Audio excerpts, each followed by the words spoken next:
ducks now. No. This game is Sorry, no. we thought about completely it and we hijacked the decided. No. Yeah. Yep. Well, hello everybody. Ducks immediately. We were gonna run a heist game, but now we're just gonna run a game called Ducking Around and Finding Out. So that's the new plan here. Heck, I think we did it. I think everything looks good.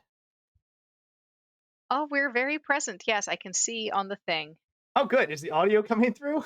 I don't know because I have it muted on my phone because I am also on audio. I could hear it. I could hear it. That's good. Okay, cool. Great success. Hello, everybody. We are live from the apocalypse. We're back for a new game called Neverember's Enigma, which is a fun D&D 5e heist game, and this is our first session. So I'm going to go through and introduce our awesome cast, and then we're going to, well, get into it. With all LFTA games, remember, all this is done for charity. You can absolutely sub. We'll take that money and donate it or use it for channel purposes. But you can see we're currently fundraising for Rainbow Railroad. You'll see the link in the chat, or you can click the donate button. And if you want to donate to a good cause, not only is it, a very helpful one, but it gives players advantage points. You can see up there that we track. They can burn throughout the campaign. So, with that said, let's introduce our players. Let's start with the top left. Surprise! Hello. I am Bedlam. I am playing Brindle, a half-elf, former farmer, now finding himself in Waterdeep, and dealing with all kinds of family issues and a new city, and he's going to figure out what he's doing here. And you guys are all going to come with me. So happy to be here. And that's it for me. Heck yeah. Moving over to JD. The suspense is terrible each time you do that, Andy. Hi, I am JD. In this game, I am playing Riv. They are a rogue. They are part of the theater guild, and they just like working backstage. They're having a real normal time. Don't worry about it. Life's good. I like to try to build the Antissa. Della, you're up. Patience. Yes. Thank you for playing the bit. Yeah, so I am Della, and I will be playing Kima B. Bombler. She is a gnome. She is a wizard, and she spent the last 25 years of her life being a member of the Glorious Masons Guild as an architect. And now she's like, I guess I do magic. So here we are. Great success. All right, and last but certainly not least. Hello, I am Julia. I'm the local Delaware cryptid. Today I will be playing Lavinia. She is a half-elf. She's a member of the Waterdeep City Watch, and she's very recently been put on desk duty, and she's real mad about it. Takes it real personal. Heck yeah. I'm sure nothing bad will come from that. Yeah. Not at all. Oh, I'm playing a warlock. Did I say that? I don't remember. If not, it's a surprise. We're playing to find out, right? That's kind of the whole thing. So I guess I didn't introduce myself. I should do that. Hi, I'm Andrew. I'm the storyteller. I'm going to run this crazy train into the ground. Okay, there we go. So start off. See if this audio works. Yeah, a beautiful morning in Waterdeep. Splendor of the Sword Coast, jewel of the North, right? A sprawling and beautiful cosmopolitan metropolis. As the sun kind of rises over these beautiful skylines, you can see all across town, or across the city rather, people wake up to begin their days. Right. Zoom around though, we see that not all is well in Waterdeep. The southern area of the Castle Ward, we see Castle Never. Excuse me, Castle Waterdeep. Wrong game, wrong city. Right. And inside we see Ladriel Silverhand, open Lord of Waterdeep, sitting at a magnificent desk, going through early paperwork, sipping some tea, and planning out the day. When suddenly someone bursts in through a door, waving and shouting with a handful of papers. Lady Silverhand, you're going to want to see this. Lady Silverhand looks up, startled a little bit by the interruption, and says, "Oh, yes, what is it, Gideon?" Says, "Lady Silverhand, I apologize for the early interruption, but it's gone."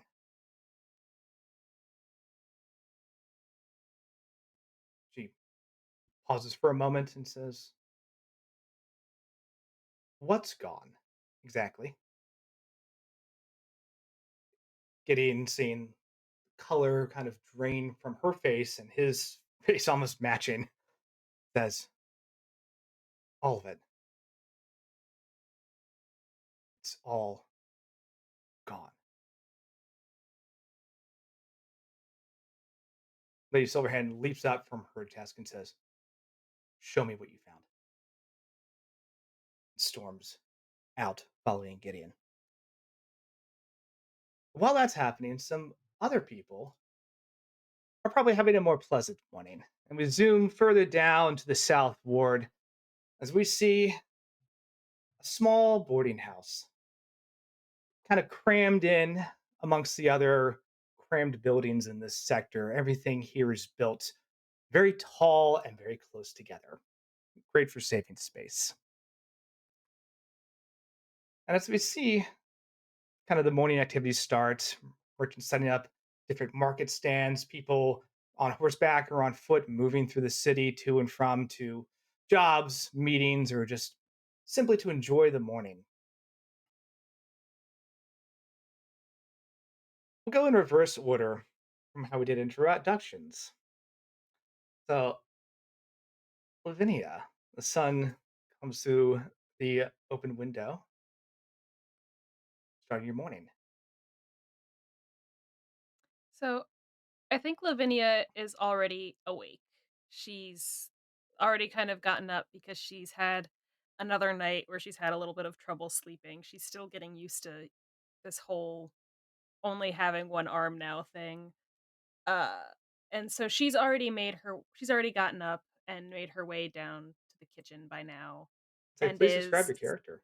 yeah, sure, I can. She is a half elf. She's got uh long kind of curly white hair that wasn't always white. That is another after effect of this whole losing an arm becoming a warlock thing.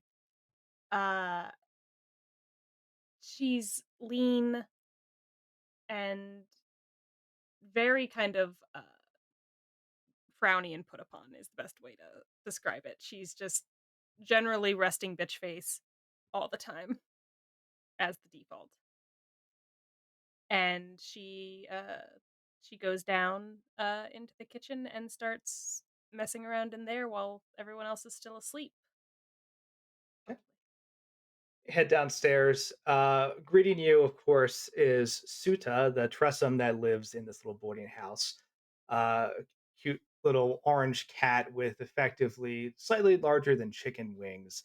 And there's just a playful purr followed by a bit of a flutter as Suta hops up onto the counter and curiously watches you as you're going about the kitchen, kind of getting your day set up. Um, you're not supposed to feed Suda, but Madame Ethelwait doesn't really enforce that rule. And also it's not feeding her if something just, happens to fall off the plate or out of the pan. Like it doesn't count if she just happens to be faster than I am at picking it up. This is very true.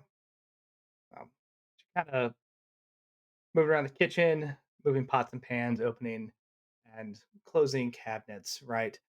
Up above, the rest of you can hear some activity from downstairs as you're also getting ready to start your day. So we'll move to B.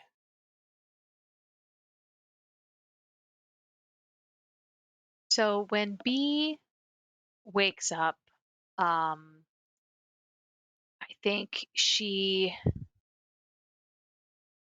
I think she winds up sleeping kind of in this bed that is far too large for her. Because B is small, even short, even for a gnome.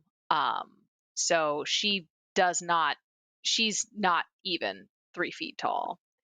And she like sort of like wakes up in this tangle of sheets and blankets and like has to like excavate her way out, and you can kind of hear her like muffled cursing as she does so. um and then she gets dressed and sort of gets prepared for her day slowly, not because she's savoring her morning, but because she keeps getting distracted by the books she'd left open on her desk. So she'll be there, standing like with one leg in her pants, like at turning a page, and just sort of standing there for a minute, and then realizing she needs to put the other leg into her pants, uh, and until eventually she gets herself actually out the door, um, and heads sort of downstairs to the common area, um, with a little she has a little box of tea, like specialty tea bags that she brings downstairs with her. Um, and she sort of says, "Oh, hey, Scotch, how you doing?" I'm all right. The water's not done boiling yet, but it's over there where you can get it. "Oh, wonderful." Sort of bends down, scritches the Tressum's ears, and uh, Suda just kind of purrs and flutters. Do you Oh, that's offside. Oh no, what happened there? Yep. Well, I mean, on brand, but slightly huh? off. I'm watching the stream. There was a very good Oh, wholesome react, but it is not centered. I oh, think it's moves now. Oh no. Okay, cool. I was like, is this the first technical error of the night? Because if so, not bad. Not bad. Okay. So two of you are starting to make morning tea, coffee, kind of routine Mhm. and getting like set up for the day. You can hear Madam Ethelwide start to stir. Right. She, for a older and kind of slender woman, has a very heavy step, and you can hear her above kind of clunking around in her room. This is a normal morning thing, and kind of helps you tell the time. She's pretty punctual about when she gets up, but uh, clunks unfortunately are a little rough to sleep through. So, Riv, as you start kind of getting through your morning, even if you're trying to catch snooze a little extra uh, snoozing, clunk, clunk, clunk, clunk, clunk starts. What's Riv's morning look like? Well, that definitely throws Riv's morning a bit off because, they're not quite as nocturnal as some of us, but being at the theater, those are some late hours. And so they're trying to catch as much sleep as they can. So when they start hearing those footsteps, they just kind of groan and throw their pillow over their head. And when that doesn't work because the floor is starting to shake, I'm sure, then they just kind of accept their fate and start to roll themselves out of bed. Riv appears human, unlike several of the others who are in this boarding house. They look just like a human. What a state. They normal things. Normal human here. It's fine. Uh, they have long dark hair. longer than they usually have it. They've grown it out to their shoulders recently, meaning that it is often tied back, showing off the undercut beneath. Um, they are wearing probably the same pants that they wore to work. They did throw off their shirt before they rolled into bed. And all they really do is change into like an identical set of black pants and a black tunic, because they're going to be going back to the theater and that's all they need. And throw their hair up in a messy bun and then make their way reluctantly downstairs to obtain coffee or tea, whichever they can find first. Okay. Yeah, you can smell some tea kind of brewing, right, as you head down the stairs towards the common area. think See, good. I think by the time you get down there, the prerequisite more scrambled eggs than one person needs have been made and are sitting on the table, and it is the common, I don't know, I just made more than I thought I would. I don't know. I can't cook for one person. I don't know how to do that. Just eat You it. just crack one egg. It Two. You have to it count the eggs as you I remove. do count the eggs, and then I just I Forget? don't know, go into a fugue state. I don't know. Just eat the eggs, B. I appreciate it. I'm not complaining. I'm just you know always a little surprised. Sup, Slick? Want some tea?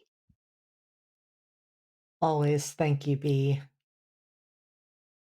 I got to Good this. morning, Lavinia. Oh, good morning. You can have some of the eggs too. I appreciate it. I'm not hungry right now, but thank you. Okay.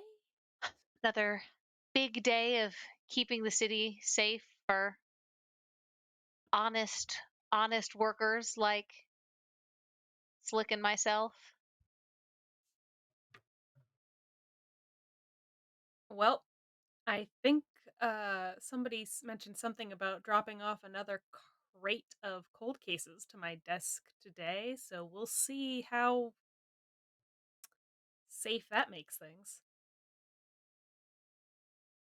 That I sounds like a good time. feel like Your I feel your like definition of a good time and my definition of a good time are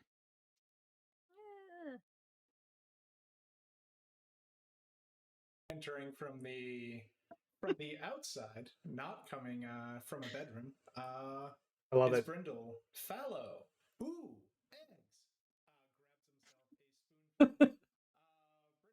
a spoonful. Brindle fallow, half elf, terminal optimist. Sorry, naive optimist. He is new to the city. He is loyal nearly to a fault, and he is loving life. Okay, so Brindle is new to the city. As anybody who has talked to him, he's an open book about where he has come from and how he got here. As a farmer's son, raised by Henry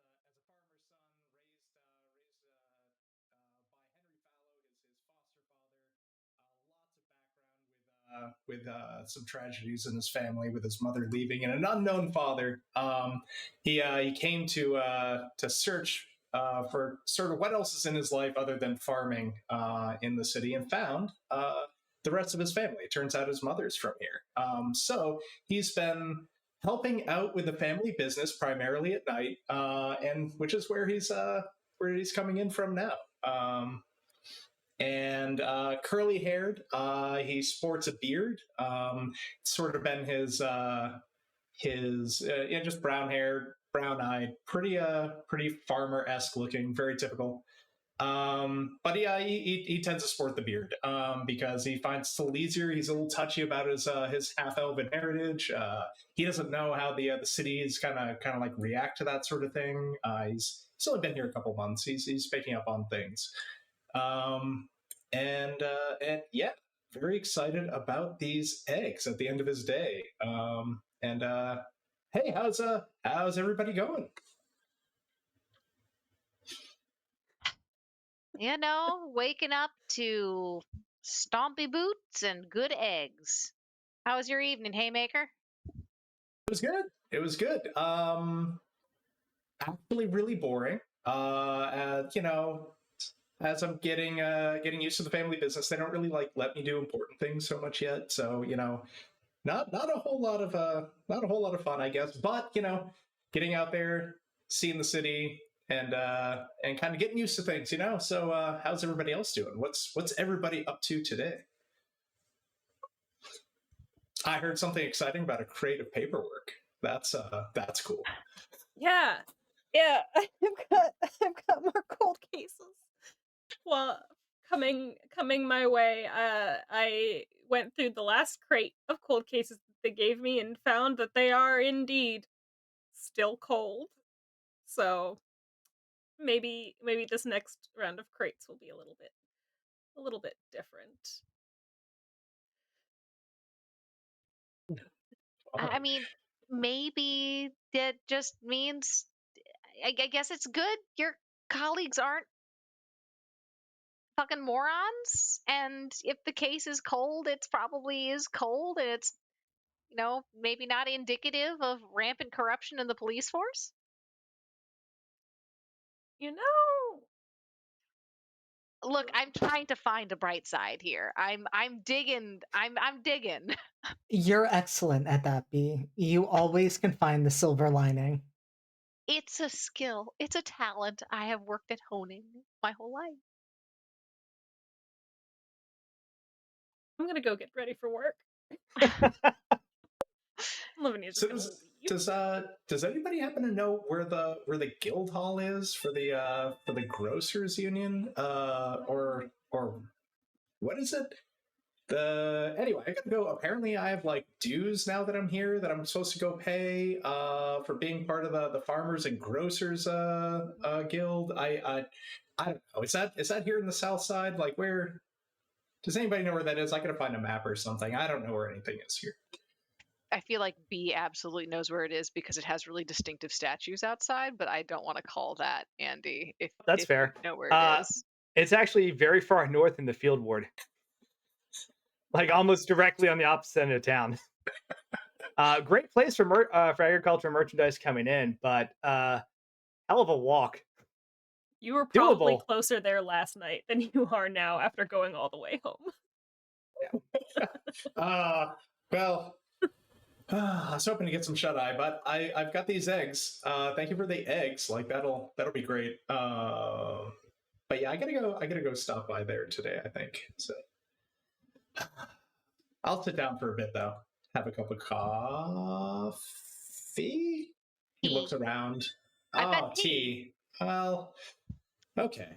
I'll have some tea. Do you mind if I have some tea? Can I have some of your tea? Go for it. Absolutely, Okay. go for it. I've got some really weird. There's some weird stuff in the. I get this sampler pack that comes in like every so often, and they've got some really weird blends in there. Cool. Cool. And Yeah, Brindle, starts you digging should through. sleep at some point.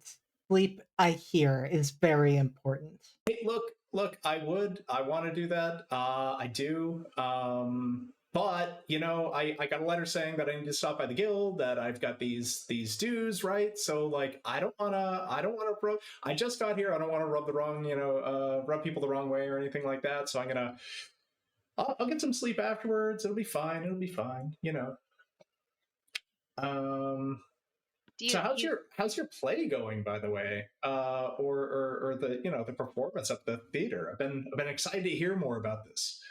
Of this. Oh, it's going well. I mean, what I'm doing isn't as exciting. It's all behind the scenes, but it's always a good time to watch what's going on the stage from the catwalks.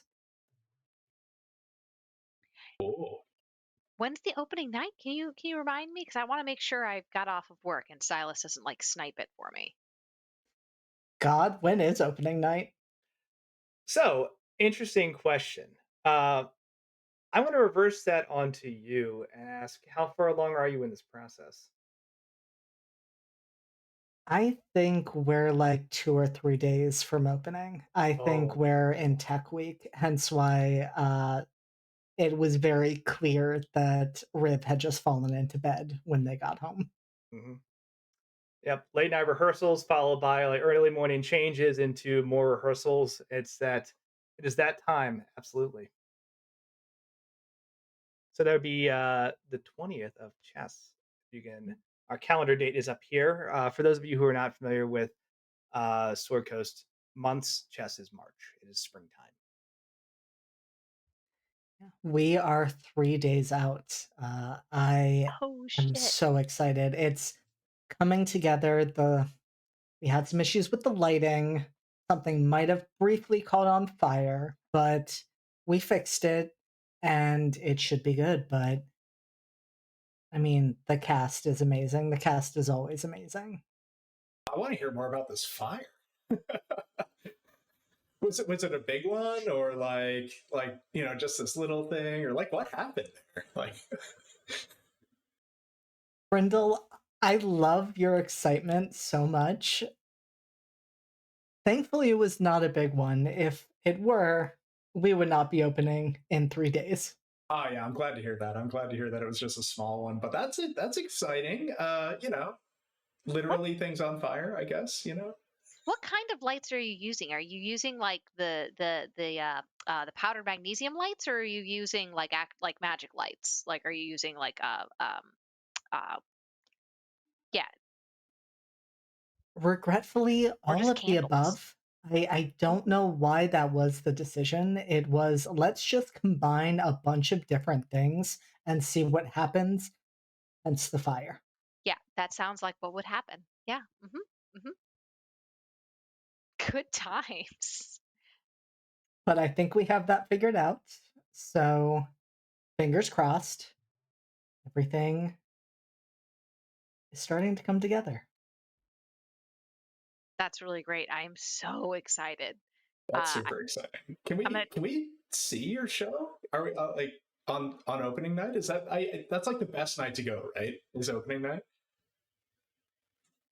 I mean, that depends on who you ask. Some people say yes, others say that is the pre show jitters night and you'll get a better performance the following one. But there is nothing like the excitement of opening night. You won't see much of me if you are there, but that is the entire point. I'm not supposed to be seen. But we get to see all like we get to see the result of all your work, so like that's pretty awesome. That's pretty great. I would love for all of you to stop by and see one of their performances.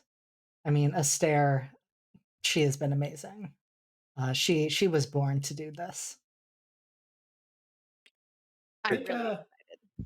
yeah, I want to go. I think that's what I want to go. Do you guys want to go opening night? Oh, Like, I've already got tickets. CW oh, is oh, taking me. oh, I'm behind the ball here. I got to get some tickets. Lavinia comes back down at this point. She's dressed for the day and she's like, "Where are we going? Or where are you going We To are to the going to. theater. Yeah. right now?" No. No. On opening night for Slick's show. Oh, Brendel checks his wallet. Riv, you don't happen to get like comped tickets, do you? Brindle, I can hook you up. I can get you a ticket. Ah, thanks. Oh, that's great. That's awesome. I You're new in town. You deserve to get to see the theater. everything in the city is so expensive. Uh, it used to be I could just go outside and get some food and cook it. This is wild.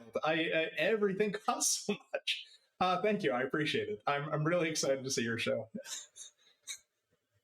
You hear like another thud and clunk of just like heavy steps. And Madam Ethelway comes in and she says, "Oh, good morning, everyone. Speaking of costs, remember it is 10 gold at the end of the month for your rent. Lavinia, thank you for.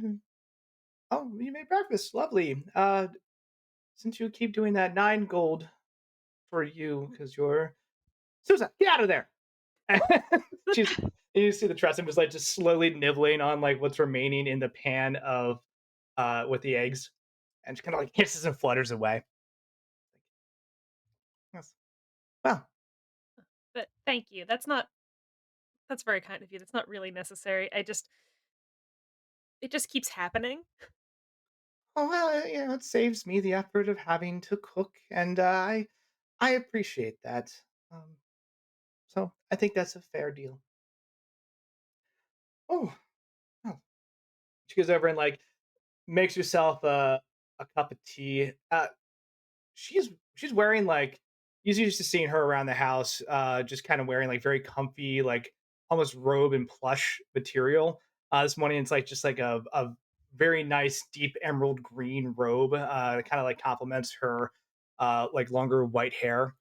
She definitely is not like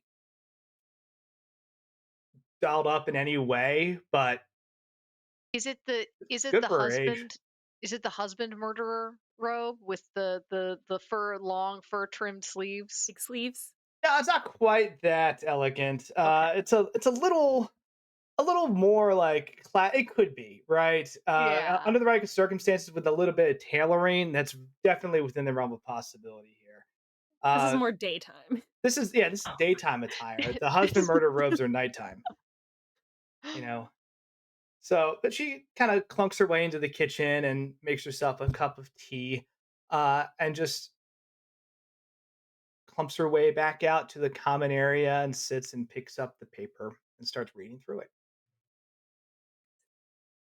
Brindle, with a cup of tea in front of him, has nodded off. I think Yeah, that's about right. Lavinia just reaches over with her hand and just like takes the cup from him and then puts it on the table, just like, yeah.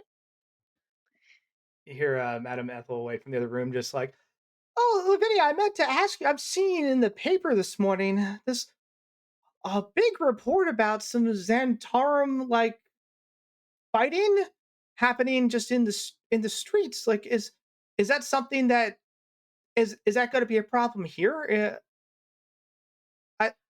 Um, It seems uh, very dangerous. A lot of people died apparently." yeah, it wasn't great. And Lavinia kind of comes and stands in the doorway of the room. She's like, "Yeah, it's not really great. We're still investigating all of the details. I don't think it's gonna be a problem around here. It seems kind of like more targeted and interpersonal, not necessarily like just random homes and people. And nobody here has anything to do with the with the Centaurums, so there's nothing to worry about." Oh, Uh, that's a relief. Yeah. Well, thank you. That kind of puts my mind at ease. And just goes back to like kind of fluffs the paper and continues reading. Brindle came awake at the mention of the all of this going on. What with the Zentarum and all, and just continues sipping his tea. Shenanigans. Micro sleep like that is really not a good sign. You should go like actually lie down before you go to the Grocers Guild. Seriously. Yeah, that's not a bad idea. I mean, they're all really like early morning people over there. So I thought, They it'd be good for me to get there, but I guess I could go maybe this afternoon. they will also if I don't know how your guild hall works, but at mine, they would absolutely, if they saw somebody new and clearly exhausted, they'd have them go off like looking for left-handed hammers. So you should probably go to sleep before you find yourself looking for the brown cow that gives chocolate milk, because that's Oh, absolutely the type of shit that will that happen. would be a good one. I would totally go looking for that. I heard a story once about a brown cow that gave chocolate milk. I think they anyway, you're right. I should probably go to sleep. Maybe in a little bit. Let me finish this tea first. The clock on the wall chimes 7 a.m. Oh shit, I gotta get to work.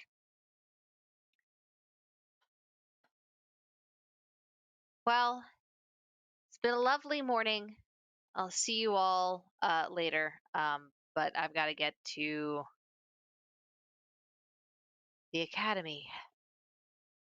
It's always good to see you, B. Bye, Cheers. B. Thanks for the tea. She like packs up the rest of her little tea box, puts it up in her room, and then hustles off to work. As the morning kind of continues, one by one, you all, realize, okay, hey, I have places to be. Say your, not necessarily goodbyes, but your see you laters, and grab your coffee or tea and to head out into the city, right? To start, or maybe prolong your day, right? Maybe Brindle takes a bit of a nap first. We're gonna zoom across the city as you all kind of disperse and head your separate directions to the castle ward again, right? In the heart of the castle ward is a magnificent gleaming tower. It's hard to describe because on days it looks different. Today, it actually looks like the sides are made of a uh, almost fluorescent orange sheet metal, but it seems oddly canted in a way that B you would think would be structurally unsound, but you've been around Blackstaff Academy long enough to know that a lot of weird stuff happens to the structure of this building because of all the residual magics that occur here. So it's always kind of fun going to work because you never know what this thing's going to look like. Sometimes it looks like giant anthropomorphic animals of types. Sometimes it just is not. It doesn't quite move around the city, but it isn't quite where it was in the acreage of the academy. you Hmm. know, um, it's an interesting place to work, but it keeps it fresh. Uh, and you know that you've got kind of a big new thing that your supervisor wanted to talk to you about today. Right. So I will hustle my way on over to Rory's office. Or I'm sorry, Dr. Firefall. I'm going to hustle my way over to Dr. Firefall's office and uh, find out what she wants to tell me. As you're kind of working your way in, coming from the opposite direction and intersecting the path towards the academy gateway, is, well, colleague, however you would like to describe him, but certainly a person that works with you. You see Silas in a very nice pair of like uh, slacks and like a silk robe, a little more formal attire than necessary, but he tends to overdress just a little bit. Um, a little leather bag carrying his books, and he, says, "Oh, good morning, Kima. How are you?" Good to see you, Silas. I am doing okay. Yeah, splendid day, splendid day. Did you go with coffee or tea today? Tea, of course. How about Tea. yourself? Well, you know, I like my morning meditation. That really just sets me up with a good, clear mind for the day. It's good. It's good to be uh, have a nice, clear mind without requiring stimulants. Yes, that sounds very refreshing. Well, to each their own, I say, right? But exciting news apparently. New project. I'm curious to see who's going to get it. Yes, it should be very interesting. I'm looking forward to hearing about it. I Do had you do you know anything about what it is? Heard anything around? let's make our first check of the game. Let's do it. Because this is Sweet. fun. Go ahead and give me a bit of a persuasion check, right? To Ooh. kind of coax some stuff out of this, coworker who's maybe a little competitive. Okay, I'm gonna try to use this owlbear rodeo thing. I'm gonna roll this d20. Roll. Certainly. Uh, where's my character sheet? It's right there. So this is persuasion. Five's a good start. Yeah. Five's gonna start. So that is with my persuasion thing that is a five.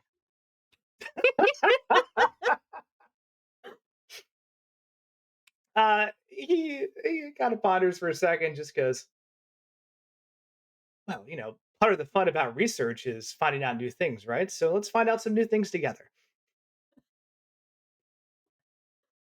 And just Mhm. opens the door to the academy for you to head on in. Right. The two of you head up to the absolute worst 5 minutes in. Incredible. This man is a This man. bitch, and he had it coming. The bar for like villains that I've hit so far has just been phenomenal. Like, oh yeah, I don't drink coffee. The worst. Fuck this guy.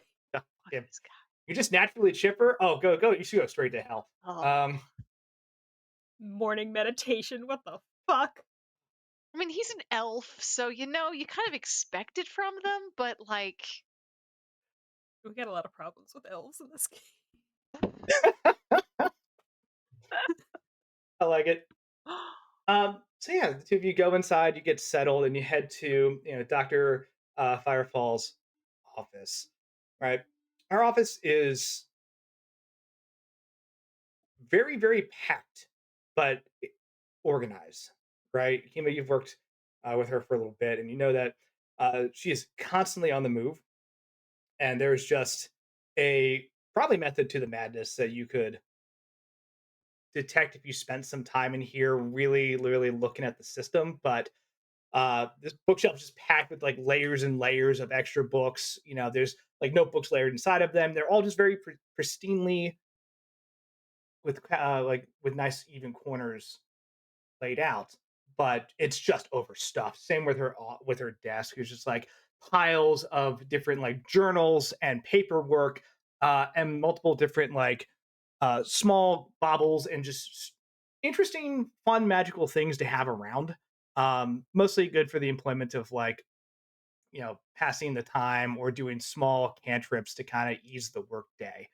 But the two of you come walking in, and she looks up out of a book that she's reading while she's kind of like spinning um, a a very nice pen absentmindedly like in the air over her hand with one finger just like above the hand, kind of just doing that. And she's the two of you and kind of looks up over her glasses, red bright red hair, kind of just like tied back in like a very clean but like not necessarily just tight bun, right? It's very professional. And looks at the two of you and says, "Ah, 7:30 already? Excellent. Good. You're here. And actually, you're early. Even better. So, new project, new day. How are you two this morning?" fantastic. Silas is like, every day's great. Good. Well, I've been talking with the higher archmagi in the academy, and, well, I have some good news and I have some bad news. The good news is we have a new research project that they want our department to work on. Bad news is, well, some other work we have to take care of as well, and I had to make a choice to see who was going to take lead on this project. Okay, and at the end of the day, came out. I went through and read your dissertation on magical masonry, and I thought you're the perfect candidate for this. Now, uh, Silas, of course, I want you to help her in any way that you can as we kind of continue on this path. But Kim, I want to present to you an opportunity to help write a book. It's Oh, a research publication, but outside of the academy, this is not something that's done internal. We had the fine privilege of speaking with uh, Mr. Volothamper. You might know him from his very, very successful book, Volo's Guide to Monsters. yes. Hmm. Well, he's looking to publish another book. He's focusing this time on spirits and apparitions. And you might think, well, not quite your field of specialty, I understand. But he's doing a chapter for research on magical tombs, mausoleums, graveyards, and other types of rest structures effectively that Mhm. are designed to either contain or otherwise, quell spirits.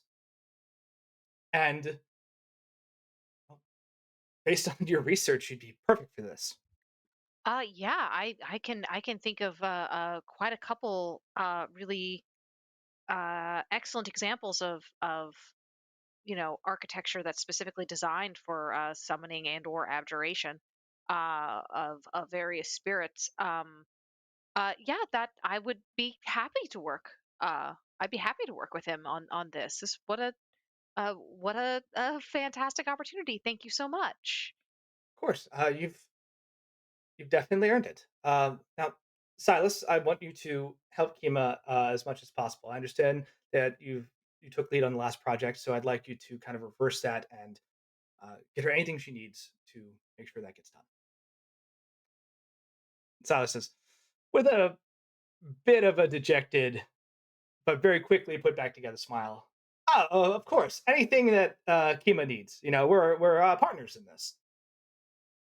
And Dr. Firefall says, well, yes, but she's lead, so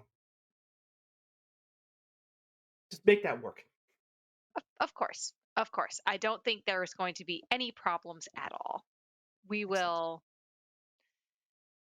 we will we'll make it work. Is there a time do we have a time set up to meet with Volo? Yes, Mr. Volothamp said he wanted to come by for a quick meeting around lunchtime, just kind of to get to know you and to kind of discuss details for how the research will continue. From there, of course, you're welcome to use the academy. We also have a small stipend. Well, we have a stipend for if you like to take him out on the town and just do a little more, I don't know, rapport building conversation elsewhere, right? Outside of an academic environment. But that's up to you. However, you and he are most comfortable working together. All right. Sounds uh sounds good. Sorry, I just saw Ditch Colonial. Uh s- I can't Beautiful. read the chat and do this at the same Yeah. time because No, I you will can't. just crack up, and it's Yeah. it's very bad. That's very good. Very good. Uh Character. Absolutely. Yeah, no, this sounds great. I will he's meeting us here. Yes, he'll be here at noon. Beautiful. So have the Um morning to kind of get whatever you need together, and then he's not expecting any type of formal presentation. This is literally lunch. right, right, right, Just right. just to Not a formal presentation.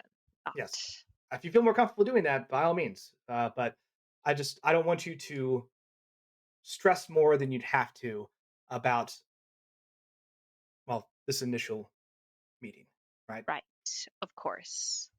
And I feel like Rory's probably worked with B for long enough that she would know that B's not stressing. She's like running through her own mental archive of all of the books she wants to pull, uh, and is just kind of already planning her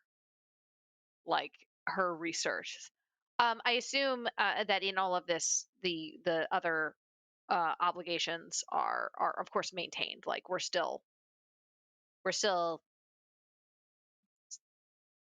all coursework and all other departmental stuff is still on our plates. Absolutely, absolutely. Now, Of if you course. need more time in that, we can certainly flex that. And of course, you have Silas to help you out. So if there's something that you need additional hands for, uh, he's your go-to person. Okay. Well, thank you so much. I'm gonna get started on this. What a wonderful opportunity. Thank you. Of course, you deserve it.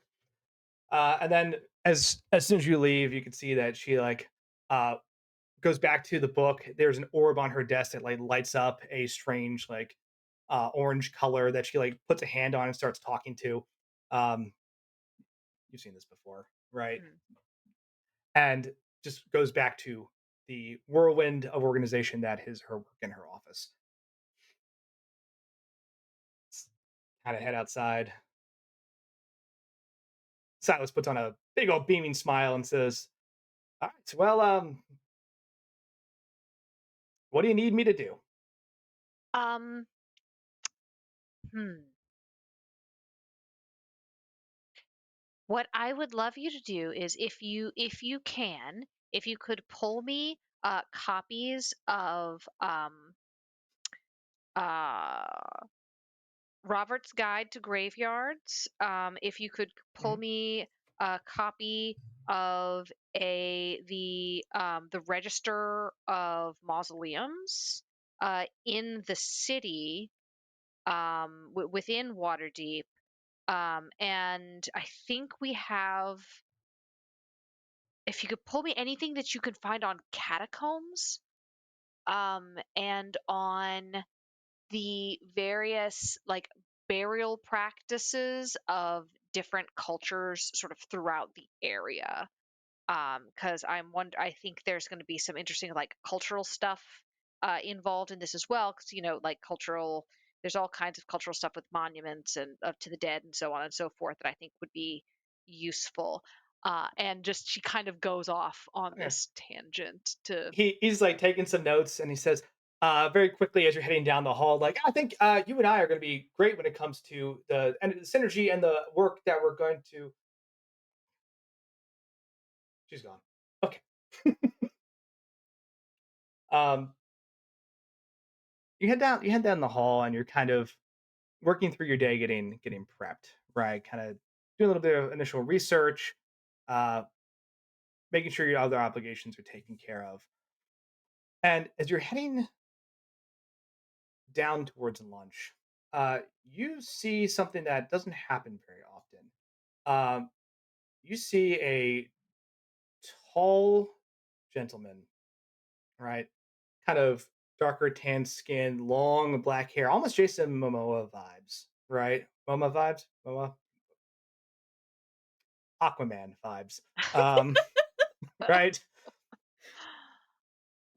Carrying, uh, dressed in just very, very ornate business-like robes, uh, very long and well kept beard, and easily 6 foot tall walking staff. And you're right, you know who this is immediately. There's a picture of him in the main academy, right? This is Kelvin Arunson, aka the Black Staff, right? You see him around from time to time. Mhm. What's interesting is he goes past you at a speed that you could only describe as a corporate run, Mm. And for the life of you, you've never seen him move with urgency unless there were problems. Do me a favor, roll an insight check for me, please. Yeah. Alrighty. Let me see. Pull up. Let's see here. Let's go ahead and roll something. Oh, nope, that's a 6. But my insight is a lot better than my so that is a still a total of 10, but Okay. Uh,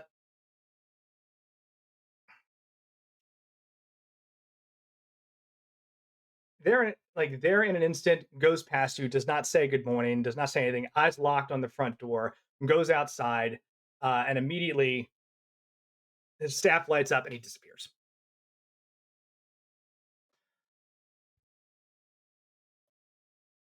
Kind of hard to really assess further than, wow, the archmage of the city just effectively ran out in a panic of some sort. That's alarming.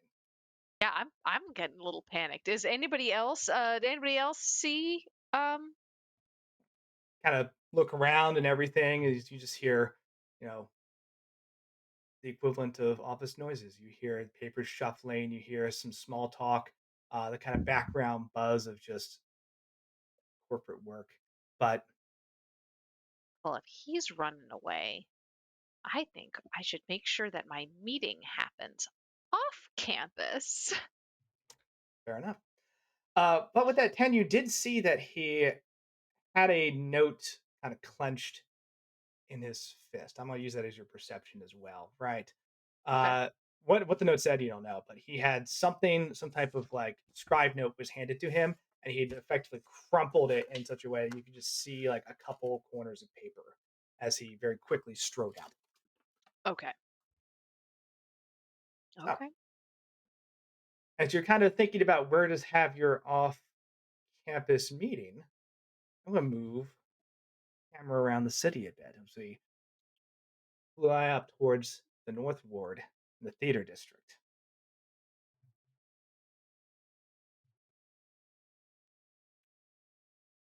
Riv, 3 days before opening night. A lot going on, right? What is the biggest challenge you're facing right now trying to bring everything together for this new production?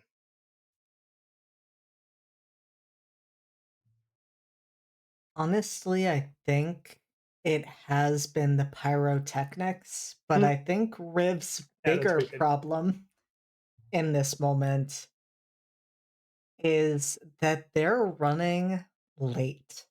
Oh, that's good. Because they had everything ready to go, they were focused, but then Lavinia mentioned cold cases, and then B left, and that left Riv with Lavinia and Brindle, and they do their best to not be in the same room as Lavinia, so they were just kind of trying to find reasons to step away, and that meant that eventually I think they just went out their window because it was the easiest. Said that they had to go back to their room and then just went right out and climbed down. And so they have been having their mind go in so many different directions. They had actually planned to stop by the sanctuary, but they were so delayed that even not stopping there, they are running late as they literally run into the theater, which they never do. They are usually the first one there. Okay.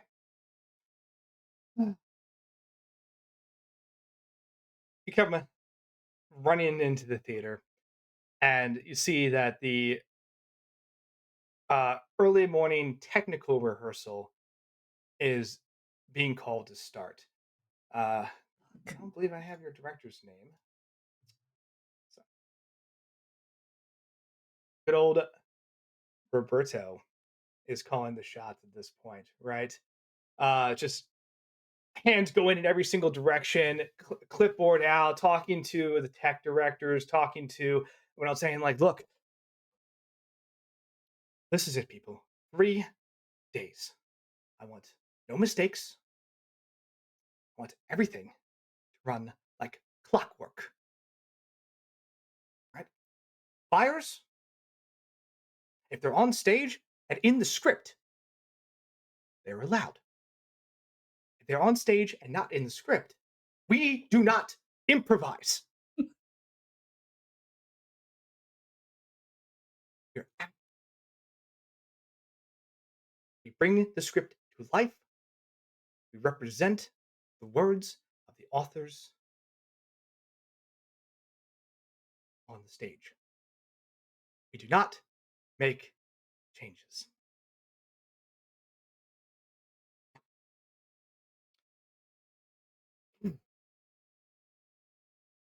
Set, Act 1, Scene 1. Light, sound, and props. And you hear lights, ready, sound, ready. I said light, sound, and props. Riv is going to You throw come their crashing through voice. the door. Yep. No, I think Riv actually comes in silently. Like, Oh, okay. they Incredible. come in quietly, and when they hear that call, they're going to throw their voice like it's coming from the back of the theater. Give me a stealth check. Let's do I it. would love to. Yeah. This is what I'm good at. That is a dirty 20. I'll take it. Oh yeah, solid roll. So the second time around, lights check, sound check, props. Check.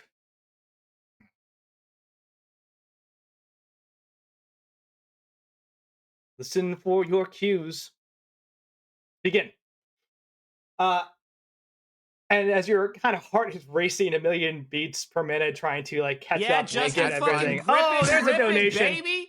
Slop that down, dude. for the theater. Yeah, dude. Crack one for the big boy.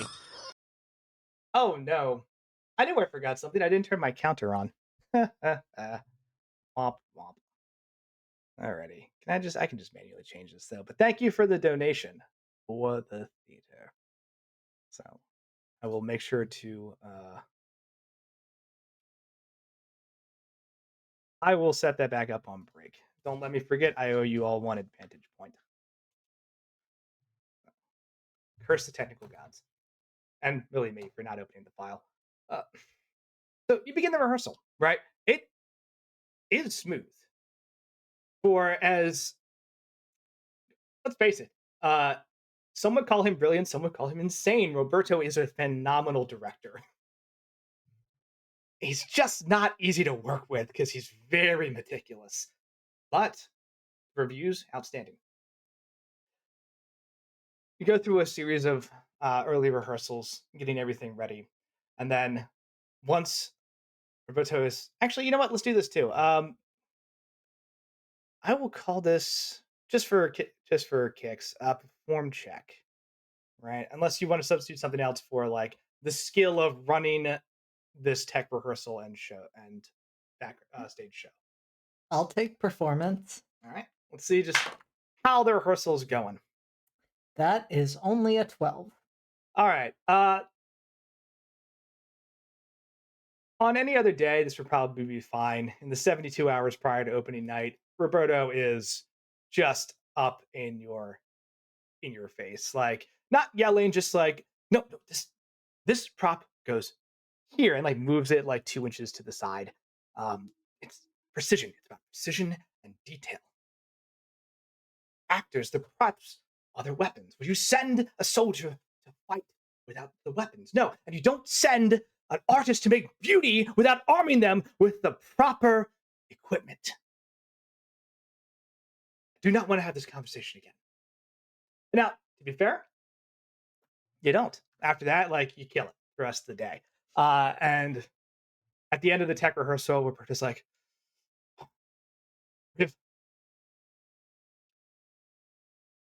sorry, I was a little cross earlier. Now,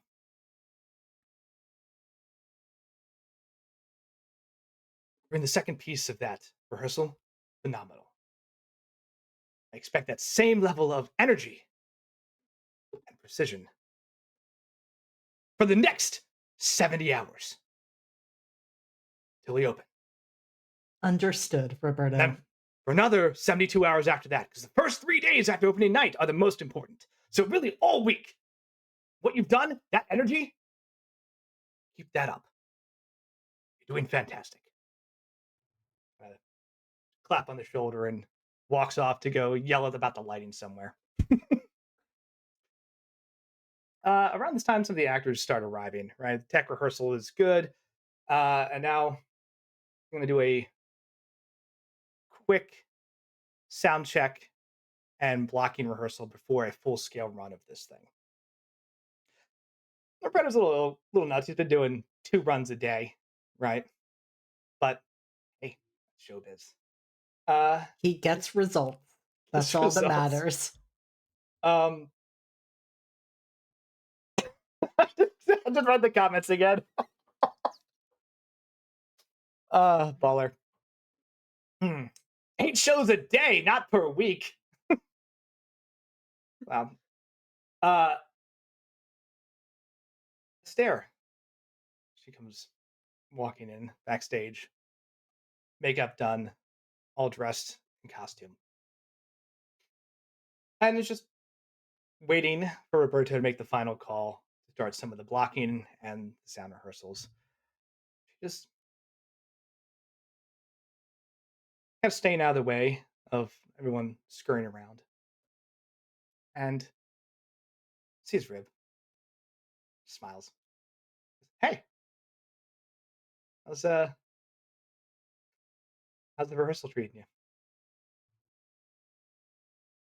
Well, Roberto is very excited and has a clear vision in his mind. You hear in the background, what I call action, that means to perform. Action doesn't mean inaction. I would call inaction if I wanted that. Precisely. Yeah, he gets results. And That's what I said. well, he's according to the Waterdeep Wazoo, brilliant. And I think we've learned a lot from him. Maybe. Anyway, how are you? Oh, I really think good. I'm as good as any of us can be at this part of the process, but it is always a thrill to see everything coming together in this way. And it's been incredible watching you. Oh, blushes slightly. Says, I thank you. That means a lot.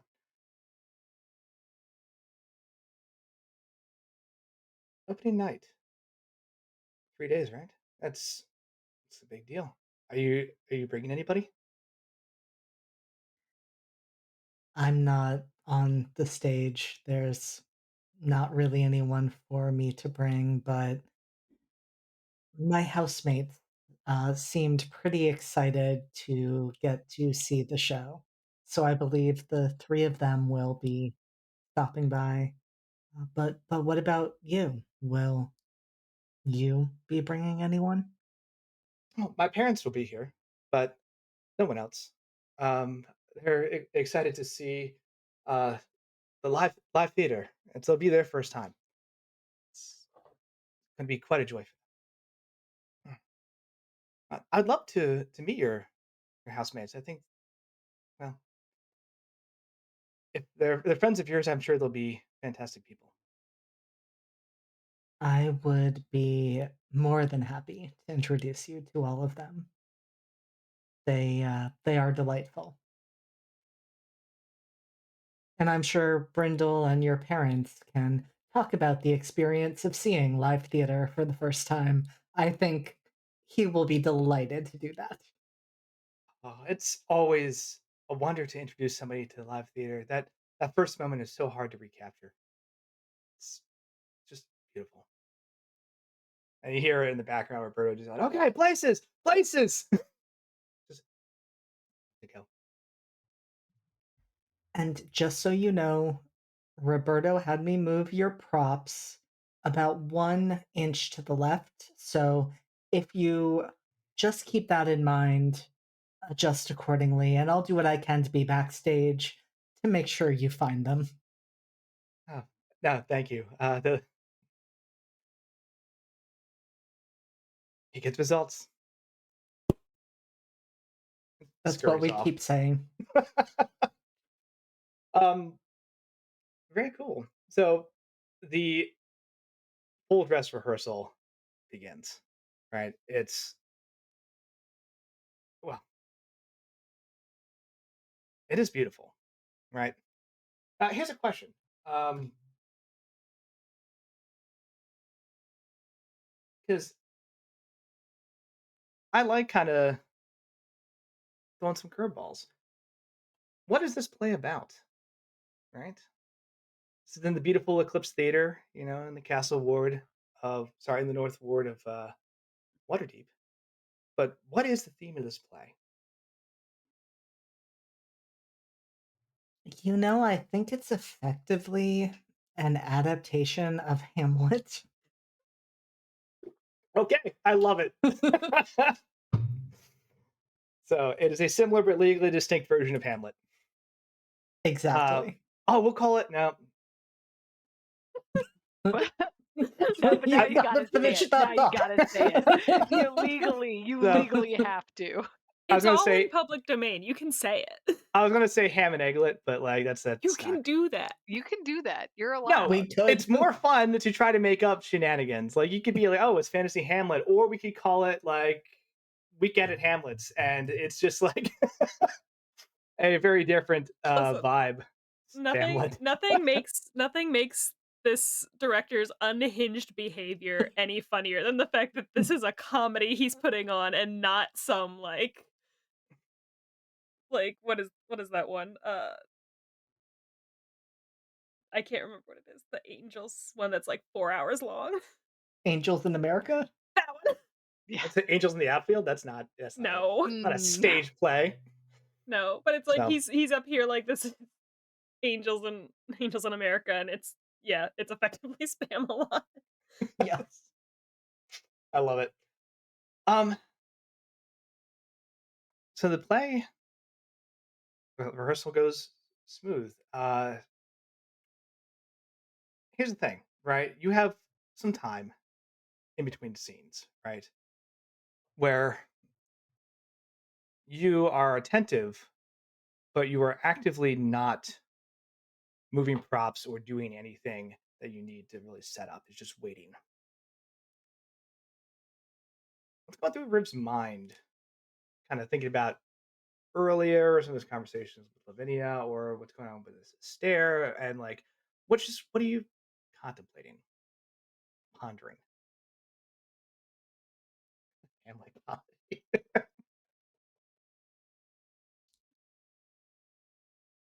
So I think the first thing that's going through Riv's mind, which is kind of unhinged given this show, but as they're watching specifically the scenes that Astaire is in, they keep thinking about that conversation and talking about that moment of seeing live theater for the first time.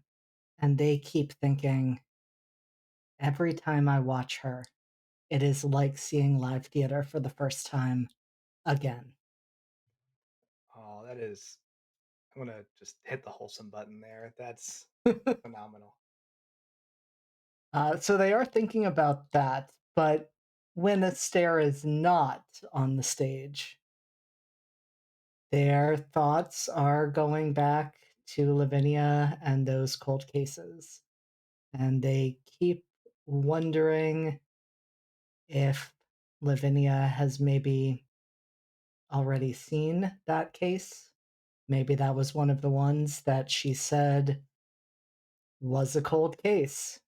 Couldn't find anything more.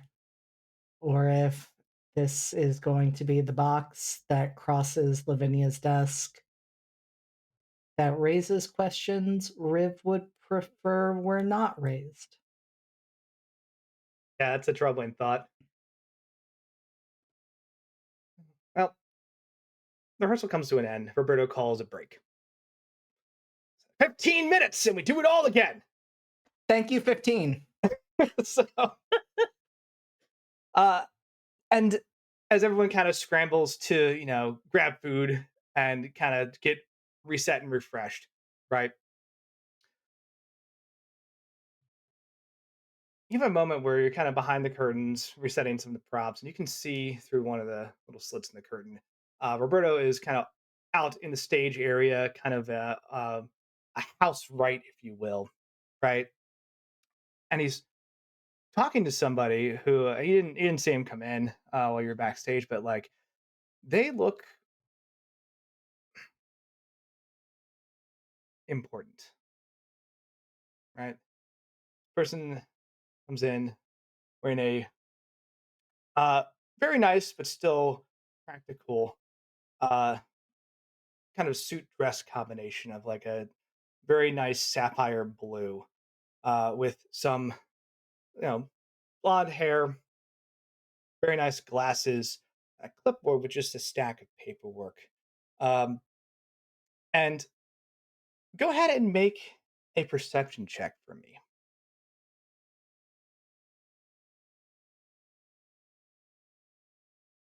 17. 17. All right. Good stuff. Very nice. You hear a lot of this conversation. Kind of catch it in midway, but the rest of the once you focus in is very clear. And you can hear Roberto somehow quietly yelling at this person in this blue business suit. He says, "You come into my theater 3 days before opening night, and you ask me to change my featured production, hey, my masterpiece.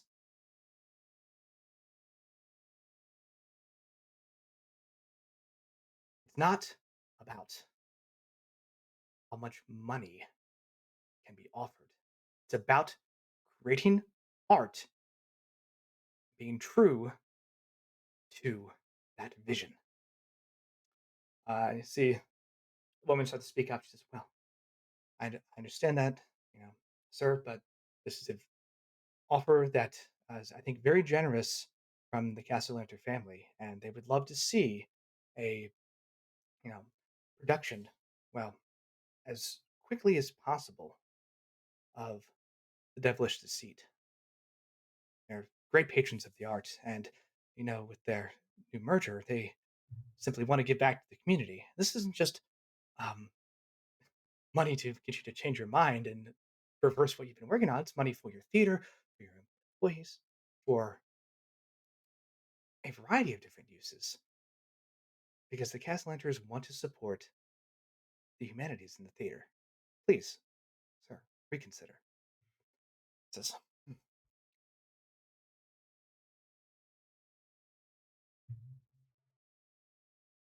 "Consider this.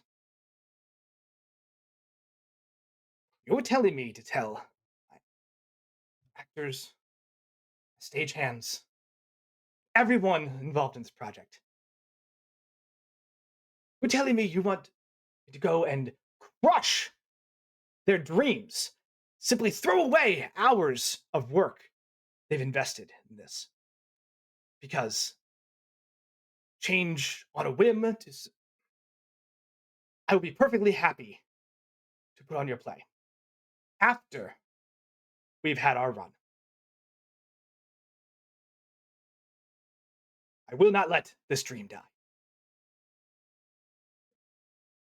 And she says, "Well, that's the way you feel, then I will relay the message. Thank you for your time." And turns and walks out. And Berto just says, "Just because," to himself, "just because you're rich doesn't mean you understand art." Places in 5! Thank you, 5. And we'll cut away from there, right? That's him suddenly asking for more money. Not wrong.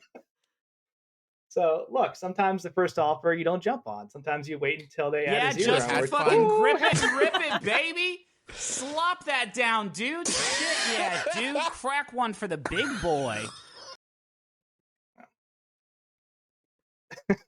Heck yeah, thank you for the donation. That's another thing I have to add to my tally mark of updates for the break. Speaking of, it is about that time. Let's take a quick 10, and then we'll circle back to Lavinia and her fun morning. Thank you, 10.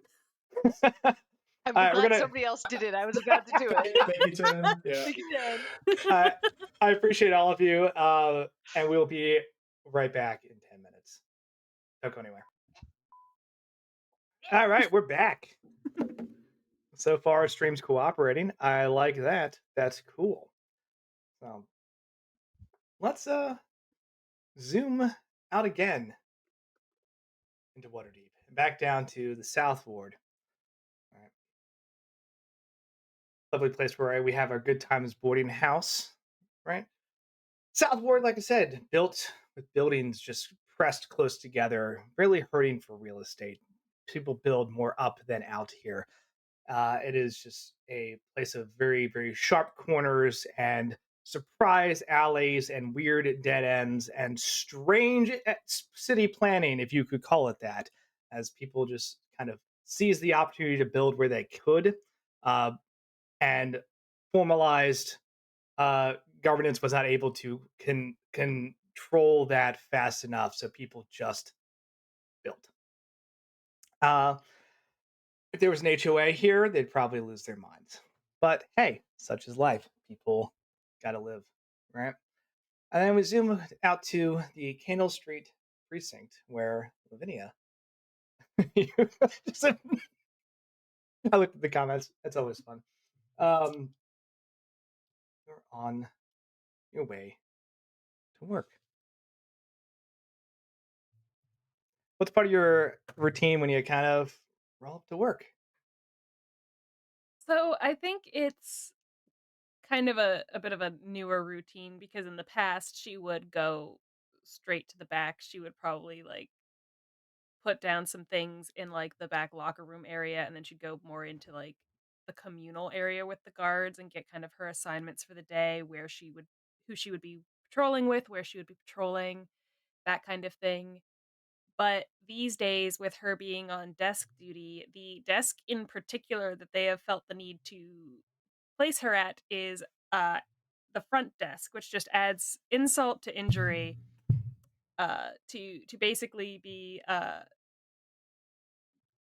kind of strong arming her into being like the receptionist. She's Mm. not happy about it. So she comes in and essentially goes straight to the desk and kind of like chucks her bag underneath, sits down, sweeps the notes that were left, just immediately just opens one drawer, sweeps them in, closes it, I love it. uh, starts starts digging around for like her actual like files that she'd been working on the night before. Yeah. So a couple interesting files have come across your desk, right? There's a lot of cold cases that you look at and go, yeah, there's these are dead ends. These are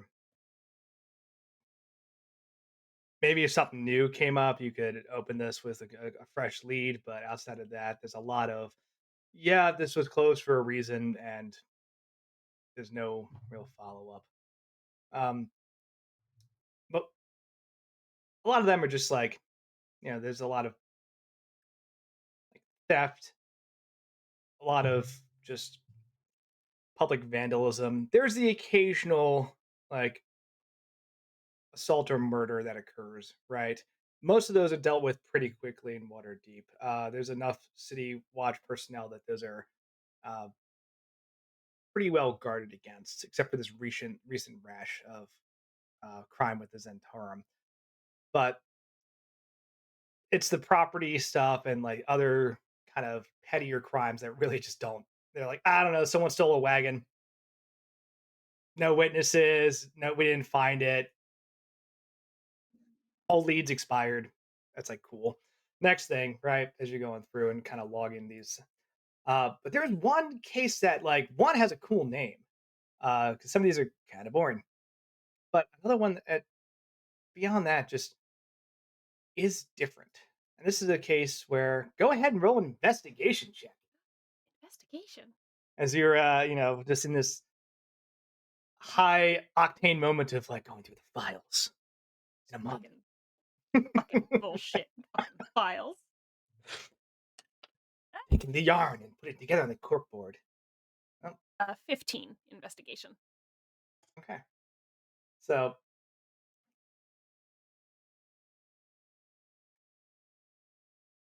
why is this happening? Stop. You're going through. I apologize. I lost the thing I had just pinned. There we go.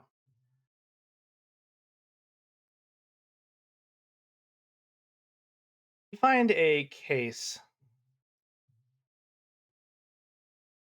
that is a little, well,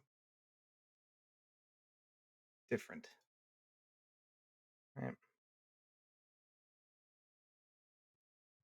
it's a series of, well, one could say isolated murders across the city that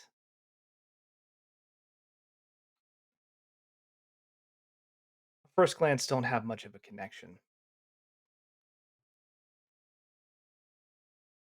You start reading some of the statements, you start piecing some things together, and it's the moment you realize that these seven different murders that you've kind of looked through and pulled together, there's some reference to orbs, gems, eyes, right? Could be a code, but they're all described in a similar way, about the size of baseball or a fist. Hmm. These cases are interesting because a lot of them are opened, investigated, and closed by upper members of the Waterdeep Council. Not quite the Lords. That would be immediate red flag, but these were big enough to gain some attention from some mid to high level bureaucrats who made the call to close those cases. Hmm. Certainly not outside of standard procedure, but more elevated than necessary. Higher than one would think. Files ending up in this particular precinct would be probably. Oh, yes. As you're going over the details of one particular file, there's a very loud thud at your desk. As good old City Watch officer Forrester kind of sets down a large cup of coffee and goes, "Hey, morning, Lavinia, how's it going? Sorry, I didn't mean to startle you. I just saw you're pouring over the casework, and I figure, every time I go through and read a bunch of reports, I think to myself, man, I could use a hot cup of coffee. Uh, yeah. What you working on? uh, Cold cases, some murders a few years ago, a couple of unsolved murders is all.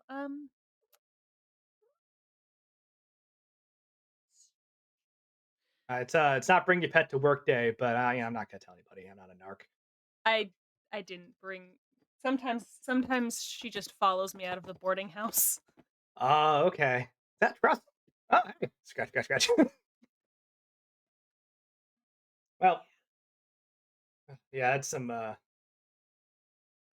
dark stuff. There's some twisted people out there, but I wouldn't let it linger in your brain. Life's good. People are genuinely kind, right? It's just bad to see some people doing hurtful things. Always sucks. Yeah, sucks is definitely a way to put it. I guess Mhm. that's a way to describe murder. You want some cream and sugar for your coffee? No, thank you. I'm fine. Thank you. You didn't have to do that at Yeah. all. But I made a whole pot. I can't drink the whole thing. I won't sleep all night. that's quitter talk. That's fair. You know what? Ever since I got off the night shift, I've been trying to get a little more balanced on the work sleep habits. Right? It's what it is. Yeah.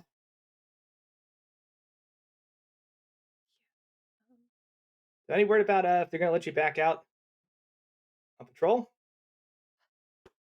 No, I was supposed to have a meeting yesterday and it got postponed because, something came up and they told me that they would let me know when they're rescheduling, but they haven't. So I'm just here. I stuck in that bureaucratic washing machine of like, hey, we'll circle back, and next thing you know, it's been a month. Like that's always a Been pain. it's been a little bit more than a month, you know. It's been a couple months. Been several. Oh I wow, that would say. long? I'm sorry to hear that. That they're just giving you the runaround then. If there's anything I can do to try and help you out, let me know. I'm perfectly happy to uh, go down and bang on somebody's desk and make some noise. Thanks. I appreciate it, but you don't need to get yourself caught up in this nonsense either. Once you start, you can't get out, and then you irritate the wrong person, and then you get the seat next to me. Yeah, yeah, that's a good point. But hey, sometimes it's worth just getting people's attention. I don't know. Either way, copies there if you want it. Right, there's more on in the back.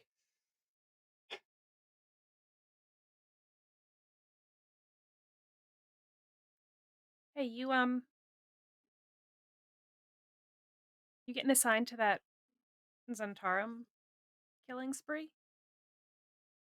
Oh, so you heard? Yeah, that's kind of the new. I mean, everyone heard. Yeah. They put it in Um, the goddamn newspaper. no, about the assignments. Everyone knows what's going on. I just nothing gets past you. That's impressive. Yeah, they got me on that new city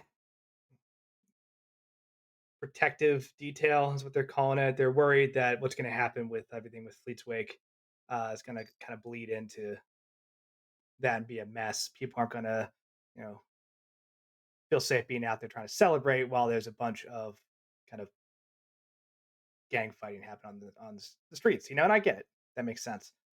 But definitely messy business. I don't know what's got them so riled up. They're usually not this aggressive.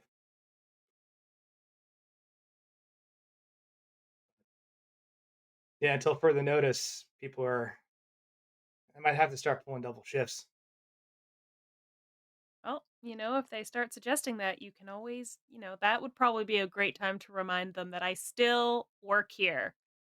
My legs still work. That's fair, and I'll make sure to repeat that so people hear it and it gets in their brains. Hey,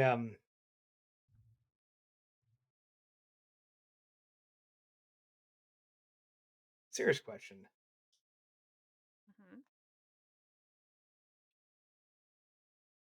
do you think about this whole Black Viper thing? Well,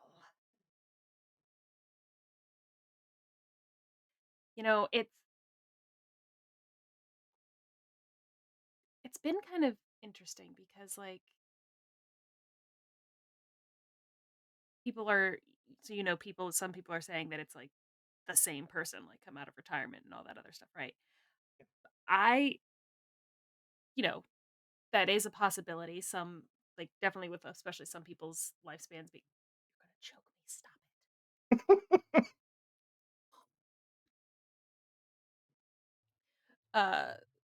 Some people's lifespans are, longer than others. It could very easily be, somebody coming out of retirement. It's not like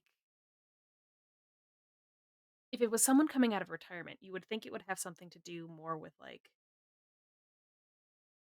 something that happened in the past. Like it would be more like coinciding with like a date of the first incident, or they would be like trying to one up something that they did previously, or like going back to someplace that they hit before where they increase security and all that kind of stuff. But that's not like what's happening. Like it's similar, but it's as if they're like, I don't know. It doesn't it doesn't feel like the same person to me.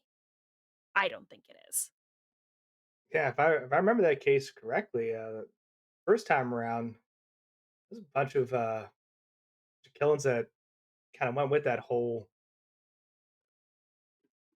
event, right? This one seems like just larceny, and stealing from nobles, it's still a big deal, but uh, Y- Yeah. it's you know better than people getting hurt, I guess. Or I don't know. There's such a gap, It's just one of those things that just one more thing, but maybe you'll come across something in those files that'll help break that thing wide open, right?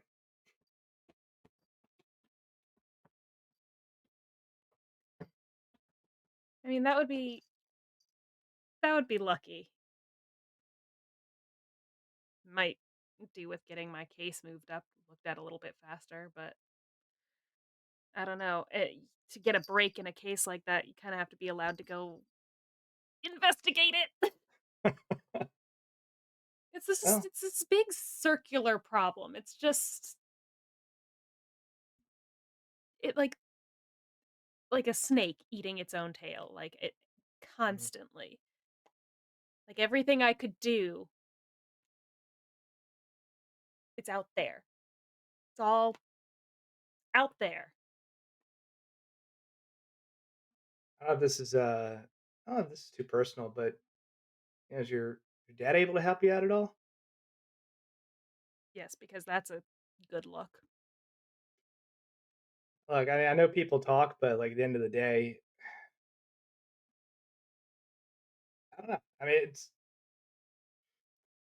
I don't want to bring up a sore subject. Okay, I'm just asking. Stop licking that. Look, I got to do a equipment inspection, so I got to run. But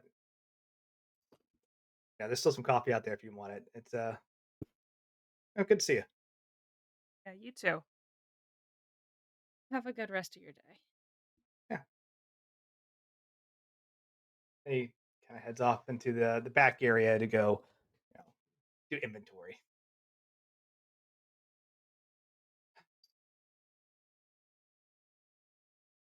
What's going through Lavinia's head as you're just like surrounded by these like stacks of cold cases with this like, you know, cup of coffee you've just been brought as you're like seeing both old paperwork and like some new intrigue, but also thinking about the paperwork that it's just like dealing with everything you're trying to get resolved and how that's just being kicked around by the just like endless bureaucracy of Waterdeep.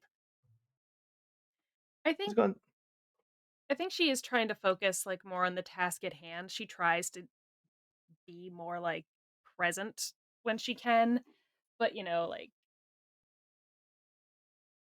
it is it is difficult to focus on that now that she is thinking about the whole bureaucratic part of it. And she's just kind of thinking that, like she hasn't talked to her dad in a couple of days. Maybe she could just see how things are going over on his end, but then again, if all this Zentarum stuff is going on and they're talking about needing to like increase security around the city, I'm Like gonna that have to. is just actively He's hostile got towards you the right now. zoomies and he's really clingy right now. I think I'm gonna have to evict him. Poor baby. You're hurting me. Did you know that? Did you know that? You can't get in there. No. No.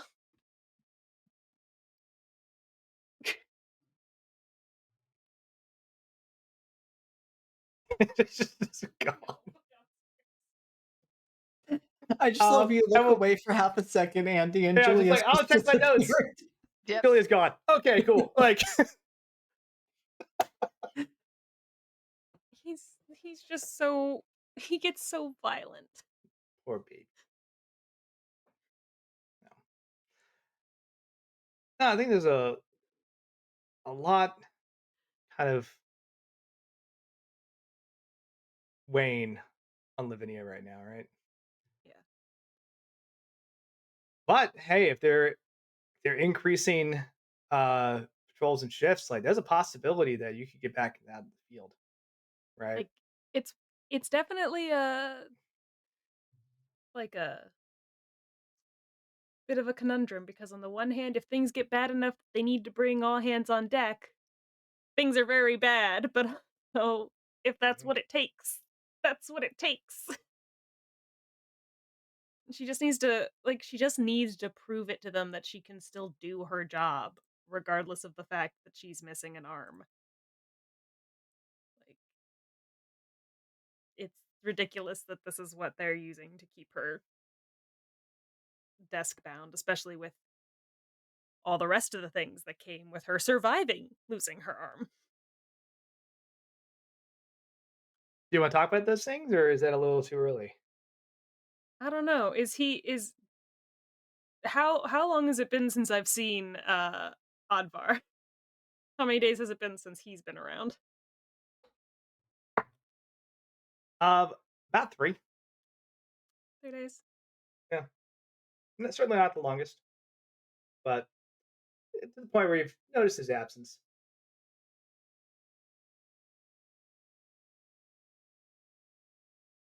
I think it's one of those things where it's like she starts to wonder where he is and then she stops herself because she knows the second she thinks about him too long, he'll notice and then he'll No. show up. So she's just like, "You know what? Never mind. I'm at work. I don't need him showing up right now. I've already got the Tressum with me. He's not supposed to be here. This is what Yeah. I get for feeding him." Sid is just like casually munching on one of the papers from your file. "You don't stop, I'm gonna have to put you outside. Then you're gonna have to deal with all the street cats. Then what's gonna happen to you, huh?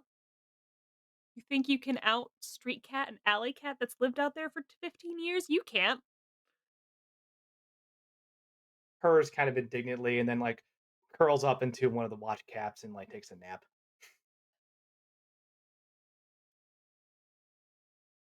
The rest of your day passes. I'd say it without too much of an incident, just filing paperwork. It's not really the most glamorous thing, but on the bright side, nothing got worse. Right? No new cases in, no scuffles. Uh,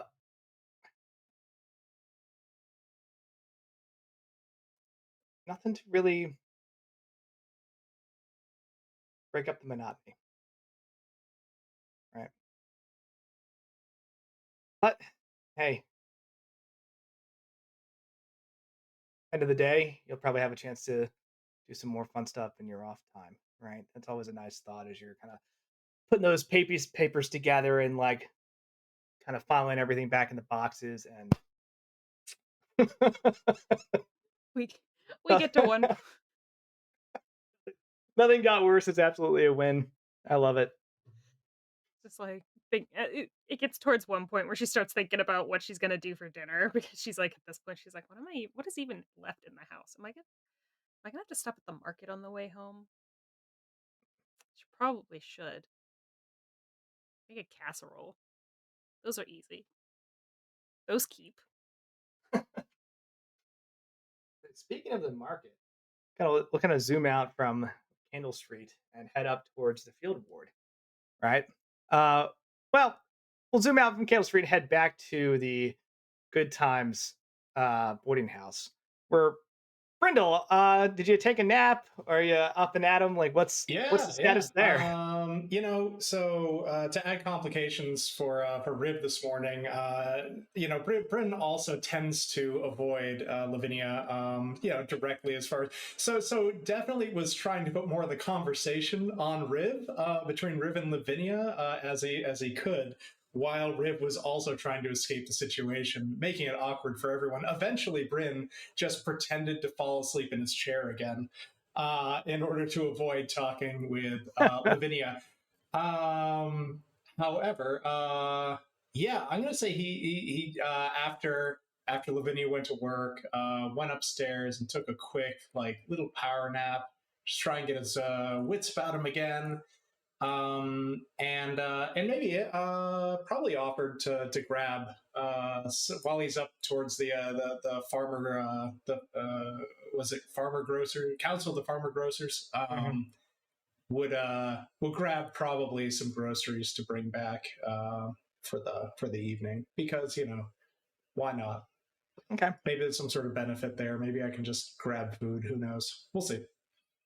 You begin the kind of the trek through the city. It's a long, long walk.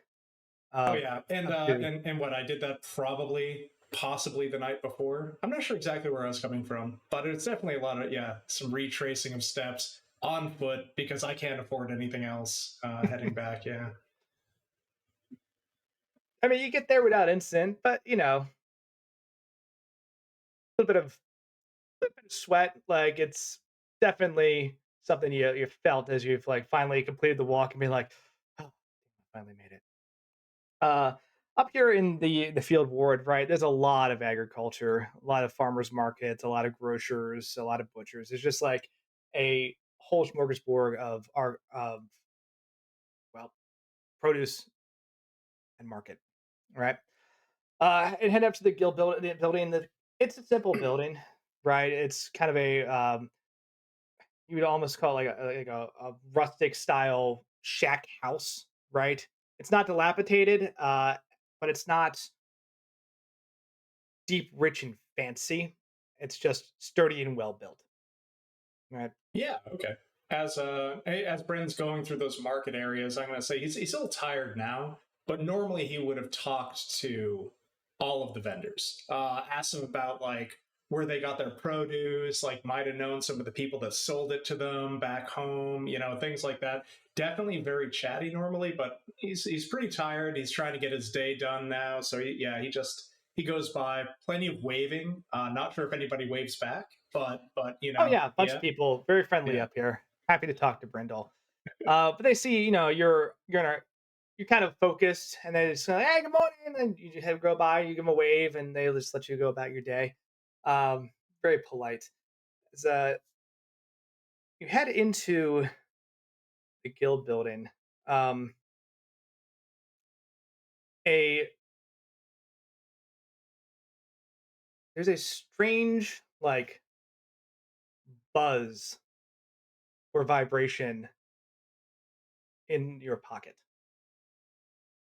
Oh, oh, oh. He reaches into his pocket. You pick up a small stone, right? Uh, and this was a stone that was given to you when you first got into Waterdeep, right? Uh, Family said it was a way to kind of keep in touch in case they needed anything, you know. Yeah. So, if it starts to buzz, we gotta talk, right? And you were given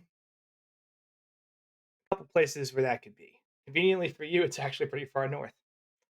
Um, but yeah, something's going on, some type of business. Get a little bit of time to kind of follow up on that, but All right. Yeah, if it's not like an immediate thing, I'm gonna say like Brindle eyes up what's going on here in the guild hall. Does it like he's gonna need to go pay his dues? It's what late? I'm gonna say late morning-ish by this Mhm. point. And so what's it look like? Is it gonna be a long wait? Is it like he wants to try and balance out like how long is this going to take versus getting over to take care of family business. So the guild hall is actually a kind of a social area, right? Where everyone else is out like performing actual like market duties and like buying and selling stuff and doing all that. And the guild hall itself, if there's an area in the back where like people can go up and actually do paperwork and pay those fees or just file any type of issues they have. But there's a lot of just like comfortable areas for people to sit and chat because this is where people kind of meet each other as well and just take some time in the shade outside of just staying on the streets trying to sell in the market, right? So at any given time, there's like a cluster of like 10, 15 people in here, usually having like pockets of conversations between like two or three of them. A couple people wave as you come walking in. But you notice the desk itself for like business is like one other person being helped right now. Okay. All right. Then I'll go. I'll walk over and wait for them to finish, and yeah, then try to pay my dues. I'm going to assume I don't really recognize people that waved to me, but given that I was coming into the guild today, I was probably wearing what is it that they wear? It's like a green sash, I think. Oh, yeah, it's a green sash with I think golden fringe. Is that the one? I don't have it in my notes. It's green sash of some kind. I can't remember. Yeah. I can't remember exactly what's on it. But anyway, so I would have been wearing that. Knowing that I had to go there for guild business, figure out put on the thing that they told me to wear to show that I'm part of the guild. So, I'm going to say I got waved at probably because of that, not because anybody here really knows Brindle yet. But he's happy to wave back. Yeah. Good morning. Yeah. Hello. And waits to pay his dues. Okay. Go ahead and roll a perception check as you're kind of hanging out. Heck yeah. How do I? All right, here we go. That is That's a solid 4. solid 4. Hold on. Wait, where's my character sheet? There it is. Perception. It is. Oh, okay. So 7. 7. Yeah. Okay. You're hanging out. You recognize the woman behind the desk, right? And not by name or anything, but it's someone that like she helped you process through your initial paperwork when you got here, right? She seems very nice, and she's talking in kind of a low tone to this older gentleman who's just like very like rail thin, kind of like sunbaked, with a very very nice hat and like kind of traveling coat on. And he's just saying like, I mean, I just like I'm trying to. I don't want to cause a big deal, but I, I am filing a complaint for the missing merchandise. Right? It's been a problem, and I understand that. Well, I mean, you're the guild. You're supposed to represent me. And the woman says, "Oh, yeah, well, of course, we're going to file all the necessary paperwork to get that taken care of." He's like, "Yeah, that's what I was told last month, but it keeps happening, and like I'm losing money over it. It's kind of a problem. I need help."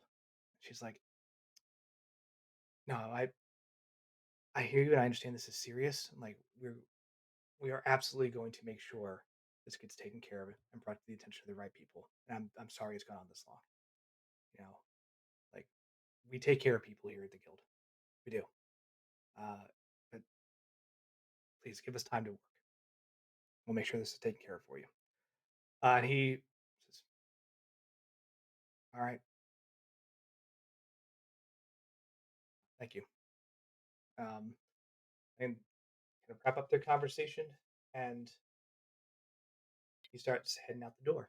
And Yeah. on the counter, I'd say before he heads off entirely, Brindle's just like, "Oh, hey, couldn't help but over here. You've been having some trouble. I'm new here to the city. Like, what's been happening? What happened?" uh, craziest thing. Well, I mean, first of all, you're new, so welcome. I like a sash. I completely forgot to Oh put yeah. mine on. No, He, thanks. like, I love your hat. Your hat is awesome. uh, I would love to get one of those. I am broke as all get out right now, but someday I'd like a hat like that. That's so cool. I appreciate that. My name's Kemp Shackett. How's it doing? How's it Hey, going? Kemp. Hey, exuberant handshake. Yeah, Exuberant farmer handshake. Yes, uh, yes. like, what'd you say your name was? Oh, Brindle Fallow. Like I said, I just got here to the city not too long ago, paying my dues for the first time today. Glad to hear that they hopefully have your back on this. But like thieves, like things are missing. Yeah, hey, look, between you and me, like I'm not trying to cause any trouble. I've had problems before, and the guild's been great about taking care of this stuff. But it's not a field ward issue, right? They're real good up here. It's down in the dock ward, right? That's the issue. I've got some produce coming in through shipments, and well, I should say the inventory sheets don't match what I have at the end of the actual shipment. And third time it's happened, so starting to get concerned. There's something bigger going on. Um, Yeah, dang, yeah, that's tough to hear. Back home, we've had troubles like that before. Bandits come through. Some shady dealings with the local folks. That the only way we've ever been able to deal with it is really have somebody down there that we could really trust. Have somebody there that we could ask questions, find out what's really going on. Because otherwise, you just get the runaround from the people doing like the shipping and everything, and they never tell you what's what. They don't. I don't know. I don't know. mhm. I hope the guild can help you, but sometimes you got to go do it yourself. Yeah, and like that's just a lot of traveling, between up here and down to the dock ward. That's Yeah. I don't get around as well as I used to. I still got some spring in my step, but it just gets to be a little much. But Well, yeah, like I said, I'm pretty hurting for money here. But if you need a little bit of help, I actually live down there now, not on the docks, but like cheapest housing I could possibly find happens to be down there. And I got to make my way down there anyway. So if tell you what, like if you wanna give me a little bit of something, I could maybe look into this stuff for you and send a message back up here so you don't have to go down there yourself. But just one guild member to another, just offering because like I said, any opportunity is a good opportunity for me right now. okay. You know what? I'll take you up on that. Uh, Awesome, Kev. Go ahead and roll Thanks. persuasion for me, please. Can do. Uh, can I just click and grab the? Oh yeah, I can. Well, that's a 17 Ooh. on the die. Hold on. That would be a 24. 24. Damn. He just Goes- puts on the charming little You can't just farmer throw out bumpkin numbers act. like that, Bedlam. Bedlam, I rolled a 5 earlier. What is this spread? This is insane. It's a dirty 24. I mean, if you're rolling a natty 24, I want to see your dice. Yeah, I'm curious. I can show you what Brindle's that. using one of those 24-sided die. I can it's- show it's you cool. what dice. I can show you what that dice biblically looks like. accurate dice. Hold on. Incredible. It's the 36-sided one. Oh no. Hey. Cool. So Kemp's sitting there and he's kind of looks you up and down and is like, "All right, yeah, you got a sturdy handshake and a trustful face. Heck yeah, dude. Hey, look, I got a ship that's supposed to come in tomorrow. It's called the Wallflower. All right, I work with a couple other people, and they're bringing in basically just standard produce. Nothing that's going to blow your mind. But at the end of the day, the inventory sheets down there. If you can confirm here, you have your stash, you have your guild stash, right? Go down there and let them know you're a member of the guild. You're trying to do an inventory inspection or sale. Okay, you can tell them that you know old Kemp sent you, and he'll probably won't give you any trouble. All right. Look, kind of opens like a little briefcase that he has and says, "Here's a copy of what I'm expecting." Awesome. Okay. All right. There we go. If you don't mind, if that matches and that all gets up here in one piece, I'll pay you a 30% delivery fee. Okay. You definitely got a deal. Yeah. And look, it's a big deal, but if you can find out where my stuff's going, I mean, that'll save you money in the long run, right? Yeah, no, good investment. I agree with it. Yeah, absolutely. I would, if you give me names or you can tell me what's going on, it's 5 gold in it for you right there. Awesome. Heck yeah. All right. Cool. Wow. Glad running into you, Camp. And part of the deal, you got to tell me where you got that hat. This homemade. Such a good hat. Oh, homemade. Yeah. Oh man. Well, But maybe someday. Maybe someday I'll be able to get you make me one. I mean, But all right. But first off, let's find out what's going on with your goods. Because that sucks. it's nice to see a good, honest face around here. Uh, very cool. Wonderful interaction. Yeah. So Brindle shakes hands with Kemp once again. Sealing the deal. Also has some double checks with him. This isn't your only copy of the inventory sheet, right? Should we make a copy while you're here? No, I've got okay, I've got good, multiple. I filed one with the guild too. Well, great meeting you, Kemp. I gotta go pay my fees over here, and I'll talk to you soon. Okay. Do what you gotta. It's a pleasure to meet you. And you go through, you process all your guild paperwork. It's painless except for the fact that it costs money, right? That part sucks. But outside of that, like it's a very quick and easy process to basically just pay your monthly dues and move on. Yep. Whole thing takes about 10 minutes. And if I get those 5 gold pieces, that'll cover me for a couple months anyway, I think. Anyway, Oh yeah. All right, cool. Like right now, your dues are only 1 gold, right? Which There we go. that's not a lot if you're a you know well established and professional vendor of some type, but that's about 10% of your monthly income right now. Yeah, That's pretty that's brutal. great. It's also half of my monthly rent at the boarding house. Or yeah, okay, all right, Mhm. cool. Um, So yeah, so that's business and taken care of. I gotta go find out what my family wants.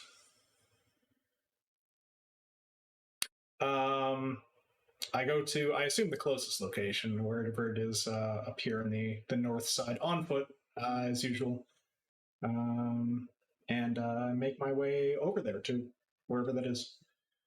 It's actually a very small cafe, kind of like built into like the corner of another building, right? And there's a lot of weird angles, and you that would have to you'd have to see through to get there, and it's through a staircase to the basement, right? And you head downstairs, and you see a gentleman you recognize pretty quickly. His name's Hagen, right? He works with your uncle, Oh, right? my uncle. Ah, Yeah, yes. and he's like, "Hey, So yeah, I head over, kind of holding the token thing in my hand. The what did you say it was? It's like a coin. it's a rock Oh, it's a rock. pebble." Okay, Yeah, kind of holding the rock, and it's like, hey, Hagen, did you call me? he's got some longer, kind of scraggly but slick back hair, a bit of a goatee. Uh, wearing, you could describe it as a suit, right? In the fact that he salvaged the jacket and then has a pair of kind of workman jeans on, um, and he's got a little toothpick in his teeth, and he just goes, "Hey, pro tip: you don't have to just walk around with that thing out. That you can just it still works in the pocket." Oh yeah. Okay. Sure. Yeah. Right. Okay. Hey, I want to talk about a potential opportunity where we could, you know, earn yourself a couple gold, doing some temp work. You know, With some temp work. yeah. Okay. I mean, yeah, sure. What are you thinking? What kind of temp work? We're gonna do some acquisition. It's gonna, I think, be pretty beneficial. So this might be a little more than kind of how I've been helping out recently. Yeah, I think Walter's interested to see if you can handle some things on the next level, right? so to speak. Listen, nothing crazy. You got a good back and strong arms. We're gonna move some stuff from one place to another. It goes on a wagon and it's taken care of. Okay. Yeah, sure. Yep, sounds good. When were you thinking about doing that? Gonna be later tonight. Be ready around, I'd say 1 o'clock. But when the stone lights up, he scribbles a little address on a piece of paper. He says, "That's where you got to be." Okay, all right. Yeah, anything special I should bring along? Anything you want to tell me about it ahead of time? Bring gloves. Okay, all right. So yeah, like really just move stuff from point A to point B. No problem. Cool. Yeah, you've done warehouse stocking before. You just move a couple boxes, and then boxes go on to live their box lives somewhere else. Sure. Yeah. Okay. Okay. Well, anything to help out the family. You know me. Yeah, I'll see you at 1. Yeah, sounds good. Cool. I'm gonna I'm gonna I'm gonna get a coffee. We don't. I don't suppose it's free for us here. Where are you getting free coffee from? I don't know. I've never been in this cafe before. I thought maybe it was a family owned cafe. You, No. you want a cup of coffee? I got you for a cup of coffee, and throws a cup of copper on the counter. Hagen, you're the best. Thanks, man. Hey, look, we gotta take care of family, right? Hey, you ready for tonight? Make sure you get some sleep. All right. Yeah, yeah. Really looking forward to doing that. Cheers. Thanks. Drinks a And cup of coffee. yeah, he throws a couple copper on the table and heads out. Um, phenomenal. We're gonna cut back to B. You get a couple options for your offsite kind of lunch, right? As you're looking through them. Go ahead and roll a knowledge check. You can go history, arcana, or local. Sorry, there is no such thing as knowledge local anymore. It's knowledge Right. history. Yeah, I'll go with I have them. I have them both, and they're both with intelligence, and I have ranks in each. So Go where's nuts. my Dicey roller? Let's see if this thing fucks me again and gives me another single digit thing. I'm gonna find a new way to roll dice. I'm gonna go. There you Okay, go. that's an 18. All right, Hey! all right, Woo! all You right, just had to sweet. threaten it. All right, yeah. All I have to do this is what you should learn. You learn from watching LFTA kids. Threats work. 100%. That is let's see, hold on. Where's that clip button? Where's that clip button? So that's gonna be that's gonna be a total of 24. Now I get a 24. That was okay. A 24. dirty 24. A dirty Don't forget that. 24. That's 2 in a row. I'm getting suspicious. Okay. 2 dirty 24s in a row. So you're thinking, okay, yeah, I could do the academy. That's fine. There are a bunch of places around Waterdeep that would be nice. They're nice, like restaurants. There's there are nice cafes. Heck, there are even nice park areas you could go and just sit under in a gazebo and just kind of talk. How nice is this stipend that they're giving me to take him out though? Because if it's like a good per diem, I'm taking him somewhere cool that I don't get to afford. They give you 5 gold for the actual dinner, which that's a lot of money. That's when you really break it down. yeah, that's a solid meal. You're basically looking at dinner at a pretty fancy place that has a solid multi-course menu if you wanted to go that route. One of the things that you do know though is that in this area, Bolo's kind of famous, right? And he's been known to hang out at the Yawning Portal, right? It's a very famous bar in Waterdeep that caters specifically to adventurers. Uh, and that's kind of further down south. I believe in the south ward if my map is correct, because I don't want to go from memory. I got this sweet map I just occasionally check to make sure. It's in the trades ward. My apologies.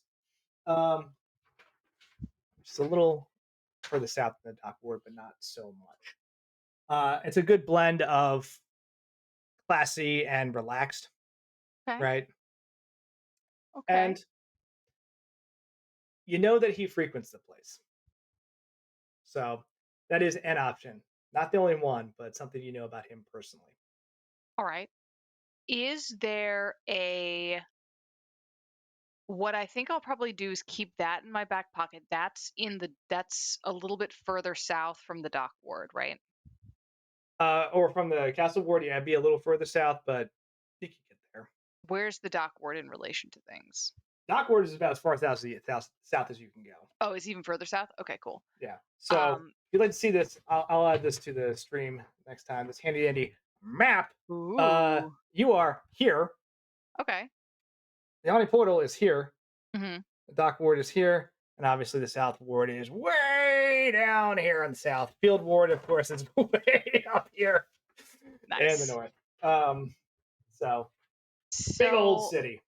I think that there's probably a place in between. Um, I think there's probably a place in the dock ward that she and CW sometimes go for lunch, like if she's got a day off. Um, and like so she'll kind of have like that like in her pocket as well, like if he wants to go somewhere he always goes where he's going to get noticed, but if he wants somewhere that's like maybe going to be a little bit more chill and he might not necessarily be where he's not a regular, so she can kind of give him an option. Okay.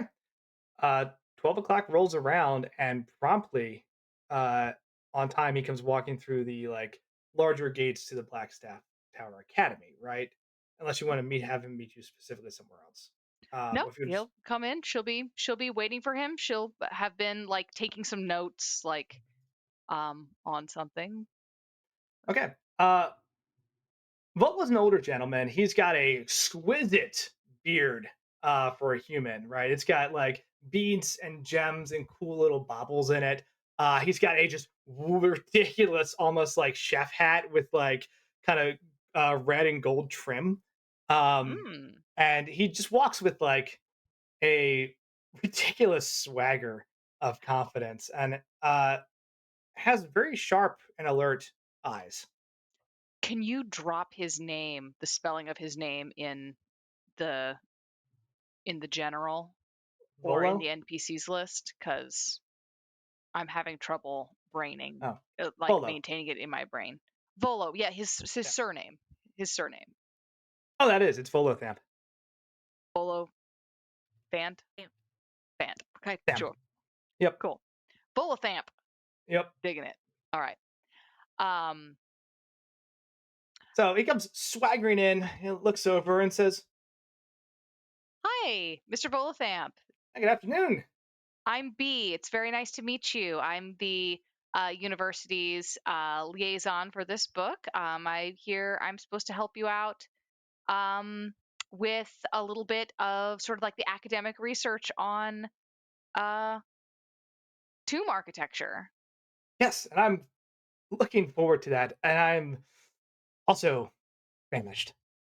Fantastic. Well, I have a couple options. I know you hang out at the Yawning Portal. It's sort of known, you're a regular there. We can obviously go there if you like. It's on the university. But if you want, there is a pub down in the dock ward that I will go to sometimes with my partner, called the Shining Sails. It's actually very, very nice. If you would like to go somewhere a little bit more um, uh, somewhere a little different. Yeah, I do like intrigue. I do like things that are different. Let's go check out the shining sales. Fantastic. Um, and B will sort of uh question on this.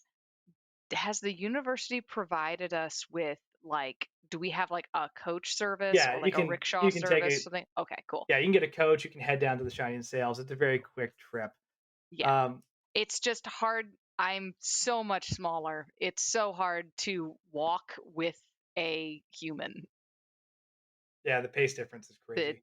yeah, it's like I'm like it's just that it's not working, guy. What's this bar look like as you kind of work your way inside? So I think this is one of these places. It's called the Shining Sails now, but it has this vibe where it's like this was some scuzzy captain's bar, like some like privateer's bar, and then he got married and Okay, his spouse was like, no, no, no, no, no, no, no. We're gonna make it nice. It's gonna have nice things. It's gonna have tablecloths. It's gonna have silverware.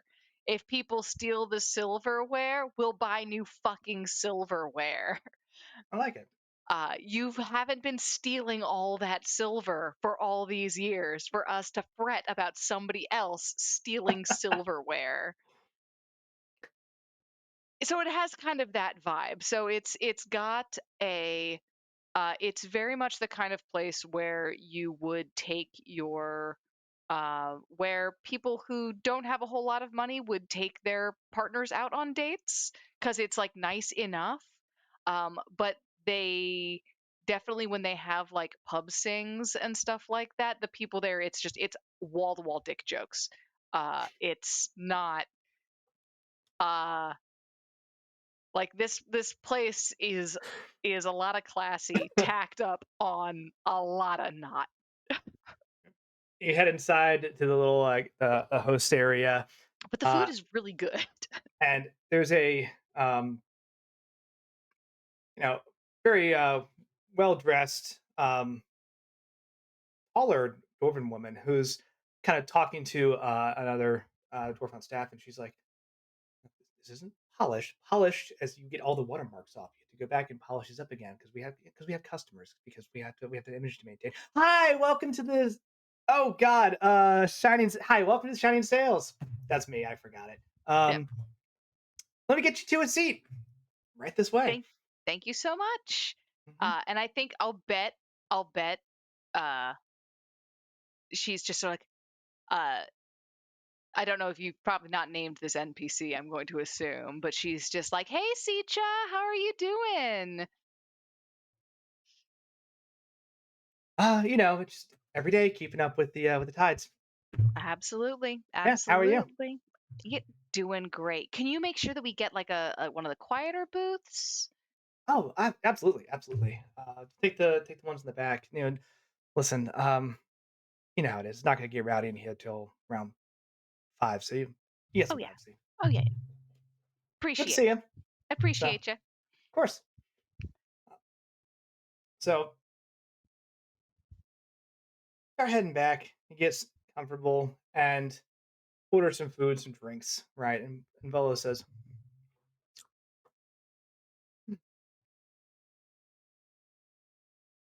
"So, B, uh, well, I'm very excited to be working with you, right? Hmm. I have been on the idea of magical architecture for quite some time, and I hear you're quite the well expert, and I'm excited for that. I think there are going to be some phenomenal notes that go into this chapter. Now, some questions. Of course. First of all, like I want to do kind of a Q&A and then do a uh, call it hands-on approach, right? Uh, in terms of how magical architecture works. So Hmm. what I did was I put in a request to the city and actually got us passes to the City of the Dead. Oh. Uh, they're going to give us a 24 hours of access to go in specifically during the night because they tend to well I don't know if you've been there recently, but I had a struggle. I tried to go there for a walk. Turns out they close at night and get very angry if you decide to simply go for strolls. So we have paperwork. So I'd like to talk theoretics now, and then um, maybe tonight or later in the week, whatever works. My calendar is open. Go and actually look at some infrastructure. Of course, that sounds excellent. Now, at night, you're not going to see as much of the structure. I know that's theoretically when most spirits are active, though internal to because you know how light, sunlight interferes with sort of that transcorporeal form that a lot of Mhm. specters and spirits have. Um, but I will I will say you're not going to get as good a look at the architecture at night. Um, so a trip during the day might also be edifying. Um, Oh, that's uh, that's an incredibly good point. We can use the night trip to look at the um, duration and the defensive wards that are there, and of course use the day trip to compare that to the archaeological or the engineering and archaeological structures that are there and see how they match up. Perfect. Love Exactly what it. I was thinking. Love it. Well, I think this is off to a phenomenal start. Now, tell me, you're incredibly knowledgeable and very wise. Have you ever been an adventurer yourself? Oh no, no, no, no, Uh, no. I'm a mason. I was a That doesn't mean you mason can't do before I both. was. That's true. That's true. The trouble is, when you are an architect, they it doesn't actually leave a lot of hours in the day. Hmm, They want you to be on site consulting. And frankly, I end up doing a lot of work in the city as well, doing inspections and sort of doing a lot of other of course. sort of the mundane side of things. Oh, But that work is interesting. I enjoy it. You know, adventuring seems fun, but it's the kind of fun that I for me, I like to read about it. I like to know that adventurers are out there adventuring, but it's maybe not my cup of tea. no, I understand completely. Um, but part of the reason I ask is I I like the observations you make. I think you have a very keen mind for this type of work. I have an event this evening. All right. I didn't really know about it, but my publicist set some things up for me. There is a call it Q&A and signing right at a local bar. Hmm. Um, if you would like to attend, I would love to introduce you to some people. If you have any friends who are looking for kind of a I don't know fun evening, they tend to comp a lot of things, and I understand that the academy is paying for a lot, but hey, when the bar says they're going to comp whoever I show up with, I figure might as well invite people who are worth spending that time with.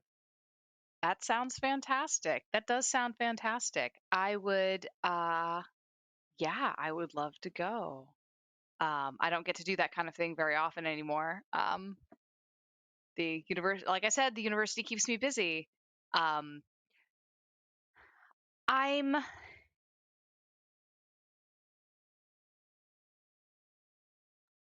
what made you focus on the architecture for what's the interest in the focus on architecture for this? What are your thoughts in terms of like how do adventurer, I guess better question, how do you think adventurers are going to use the knowledge in this book? Well, I'd like to think that adventurers will be enlightened and learn more about the phenomenal things around them and the beauty of the city and just what wonderful structures can be accomplished by those of the Sword Coast. And he actually kind of gives you a kind of quick look, like an assessing look, and Mm-hmm. goes, be honest, I think it's because they're going to blow up a lot of things to get places Yeah. Yeah. outside the city, of course. That would be horrendously illegal in Waterdeep. But Yeah. when you're dungeon delving somewhere in the middle of the woods or the mountains, you do have to do what you can. Yeah. The guild occasionally hires adventuring teams to stress test uh new I buildings. would love to see that. Oh yeah. Oh yeah. I'll absolutely bring you in sometime. It's kind of fun actually. So I'll see when we have something like that scheduled because it's kind of cool. We all all the masons who have got the day off will all go. Love it. Uh, and then kind of go back to chit chatting about like work and Mhm. masonry and the way these things kind of come together. And he shares a couple fun stories just from interviews from his book because he's talked to a ungodly number of adventurers about like their experiences, just Mhm. like to learn all these different things and compile his original book. And he's very knowledgeable about just a lot of variety of wide topics, right? Mhm. But he doesn't try to flex. He's just happy to learn new stuff, Right. right? And And it's a I think very easy B conversation. yeah, B gets like really into it and is like at a certain point is like, "Oh, that's really interesting. Oh, paper." And like digs in her bag and like starts taking notes and is like, can you repeat what you just said about that spell work? That's so cool." And like is just taking notes down and, you know, Very cool. going off on her own tangents you know, about magic and building things and, why why, you can't you just can't do that with limestone. I mean, who would? That's a novice error. The time quickly passes, right? And Mhm. you realize that you've been sitting there for almost 2 hours, just talking research back and forth. Mhm. And at one point, he says, "This has been absolutely delightful. Um, I do have a few other obligatory appointments I have to make throughout the day. Of course. Just come back into town. There's a publisher. You have people that I have to show my face now. Yes. Of course. I understand. But this has been fantastic. Listen, 7 o'clock, Yawning 7 Portal. o'clock. All right. I've spent a lot of time there, and the owner is going to be thrilled to have me back. And like I said, if you want to come, if you want to bring your friends, the evening is comped. Please call it a thank you for the diligence and the research. Of course. I'm happy to be helpful. Phenomenal. Well, hopefully, I'll see you later. I'll And see you later. It doesn't sound like you're going to have a whole lot of time to chit chat, but I will be glad to wave at you from across the room. at the very least, you'll have a chance to talk to some other adventurers there and you capture their stories. They know a lot more about architecture than you would think. I am excited to hear some stuff. Anyway, Excellent. have an excellent evening. You as well. Uh, and heads out, right? Should I invite Silas? Silas is back at the academy being like, there's a 12 o'clock lunch that's supposed to happen. Is it happening at the academy garden? I've been looking. Volo Stamper, Volo. Does anybody know where he went? Oh, God. just carried around a stack of books. Oh, Very cool. I had him leave the books in my office. I'm sorry, our office. We do share the office. It's our office. I think B would be like, okay, I've got to invite Silas, but I'm going to invite a bunch of people as a buffer. You kind of zoom I out think, from there. yeah, no, that Yeah, zoom out from there as people are kind of working their way back from being out and about, right? Um, Riv, they're supposed to do another dress rehearsal tonight. You all break to grab some more food as Roberto is just mercilessly driving this train. And you come back to a very heated argument where there is a very kind of small looking goblin with like large pointy ears and like big glasses, and he's like, I'm sorry, sir, it's policy. Like, if you have a fire, we have to shut down the theater for an inspection. And it that can take up to 12 to 24 hours to deem the area certified to be usable again. Like, this is a massive liability issue, and you can't just we can't just overlook it. And Roberto's like, but it's hours to opening night. The magic of the day. Yes, yeah. Look, I understand, sir. I understand. Please, sir. Yes, I understand the passions of live theater. Yes, I understand that the magic will happen on that stage. Okay, but the Council of Water, the City Fire Council, won't let this place stay open until we certify that there's no hazards up there. Like, it's not my call.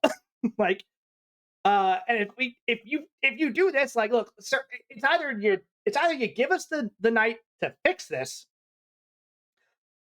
or we'll have to shut you down for the whole week, and you'll miss your opening window, right? And Roberto just like turns like a furious color, and he's just like,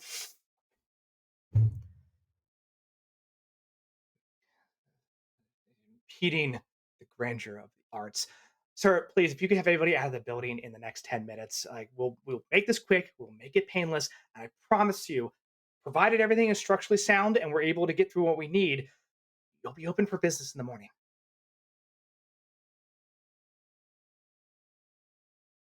And Roberto just turns and just yells,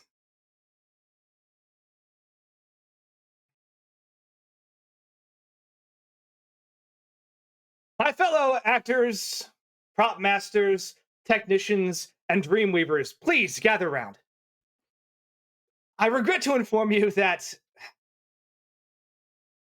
the city council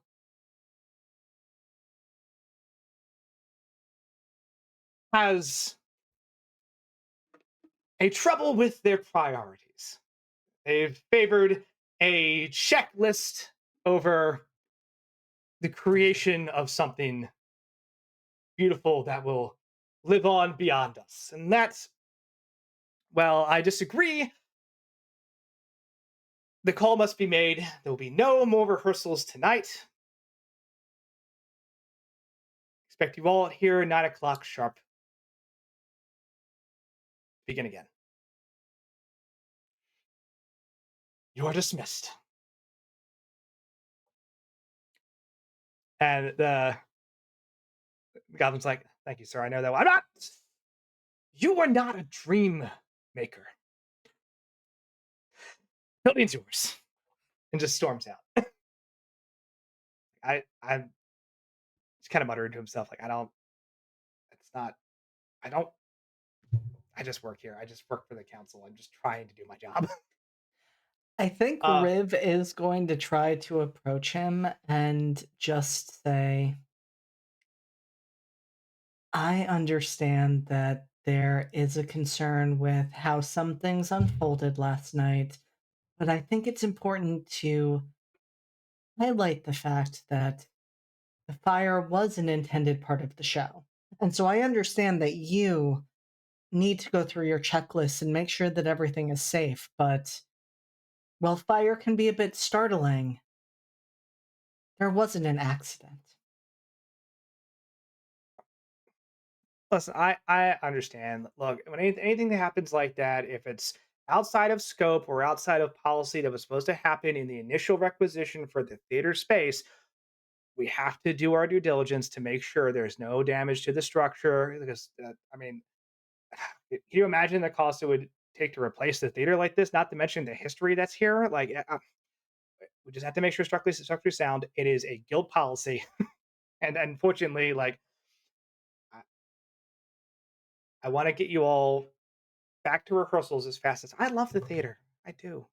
I love everything you all do here. I don't want to see someone get hurt because we didn't take safety seriously. That's all. That's all. We respect that entirely. It may not seem like it, but we respect that entirely. You know what?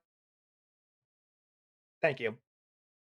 We'll try to have this wrapped up as quickly as possible. Good luck with the show.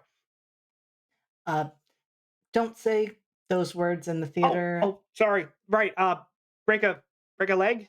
Break a leg. Yeah. Okay. I got the lingo. Yeah. Do I have like 5 minutes just to quickly sweep the stage so we can get that bad energy of what you said out? Yeah. I guess. Yeah. Thank you. Don't sweep the stage real quick. Also, I just doing a double check real quick as I'm doing that to make sure that everything is looking like it's in order so that this guy will not find anything amiss. Go ahead and roll your investigation. Nope, that's a 6. Hey, it seems solid. Cool. If there was arson here, no one would find evidence of it because there wasn't even arson here. That's There crazy. wasn't, and I tried. Mm-hmm. Yeah, you sweep the stage and confidently roll out that, like, nope, this is all just a big misunderstanding. It'll get sorted pretty quickly. What leaves you with is the night off. What will I do on this night off? Who knows? Um, we'll circle back to Lavinia. Your shift is ended, right? And honestly, it's just at a certain point, it's a relief because you're just not staring at papers anymore. But shift's over. You are kind of reorganizing everything and heading out for the evening. Uh, By the way, circling back, what was the name of the person I was talking to? Because I realized I did not write it down. that was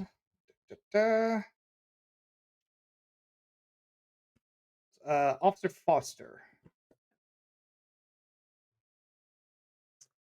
Um, or Watchman Foster, right? You're walking back through the south ward. It's a place that you're pretty familiar with. Like, there's some people even give you, like, nods or like little waves, just because they're kind of used to seeing your face around here. Um, I'd like you to make a investigation check as kind of make a turn down the street. And you know that at the end of this, like, longer block, is the Good Times boarding house, is heading kind of home for the evening. But something feels off. 16. You can't help shake the feeling that you're being watched. And it's a very strange moment because nothing magical occurs, but the sound kind of cuts out as, like, there's just the movement of people back and forth on the street and talking and, like, horseback and carts going by. And it's just that moment of, like, all that cutting out as you just look around, up, in corners. You swear for a second. I think you see someone on a rooftop.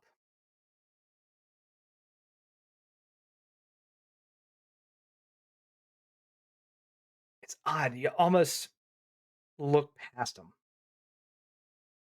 And then as your eyes glance back to what you thought was a strange, almost humanoid shape kind of protruding out from like a partial uh wall unit, basically someone trying to hide, but just a little bit of that silhouette being revealed. Um Piping. I think Lavinia stands there for a second, looks down at her feet so where Soda is following her back to the boarding house. She's like, "Do you notice that too?" I'll play. Hold up.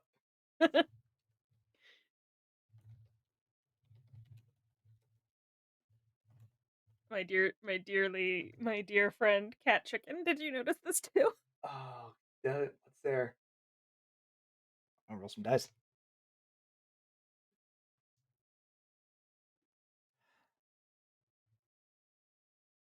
Uh Suda, to the best of your recognition, like blinks twice and nods. Mm.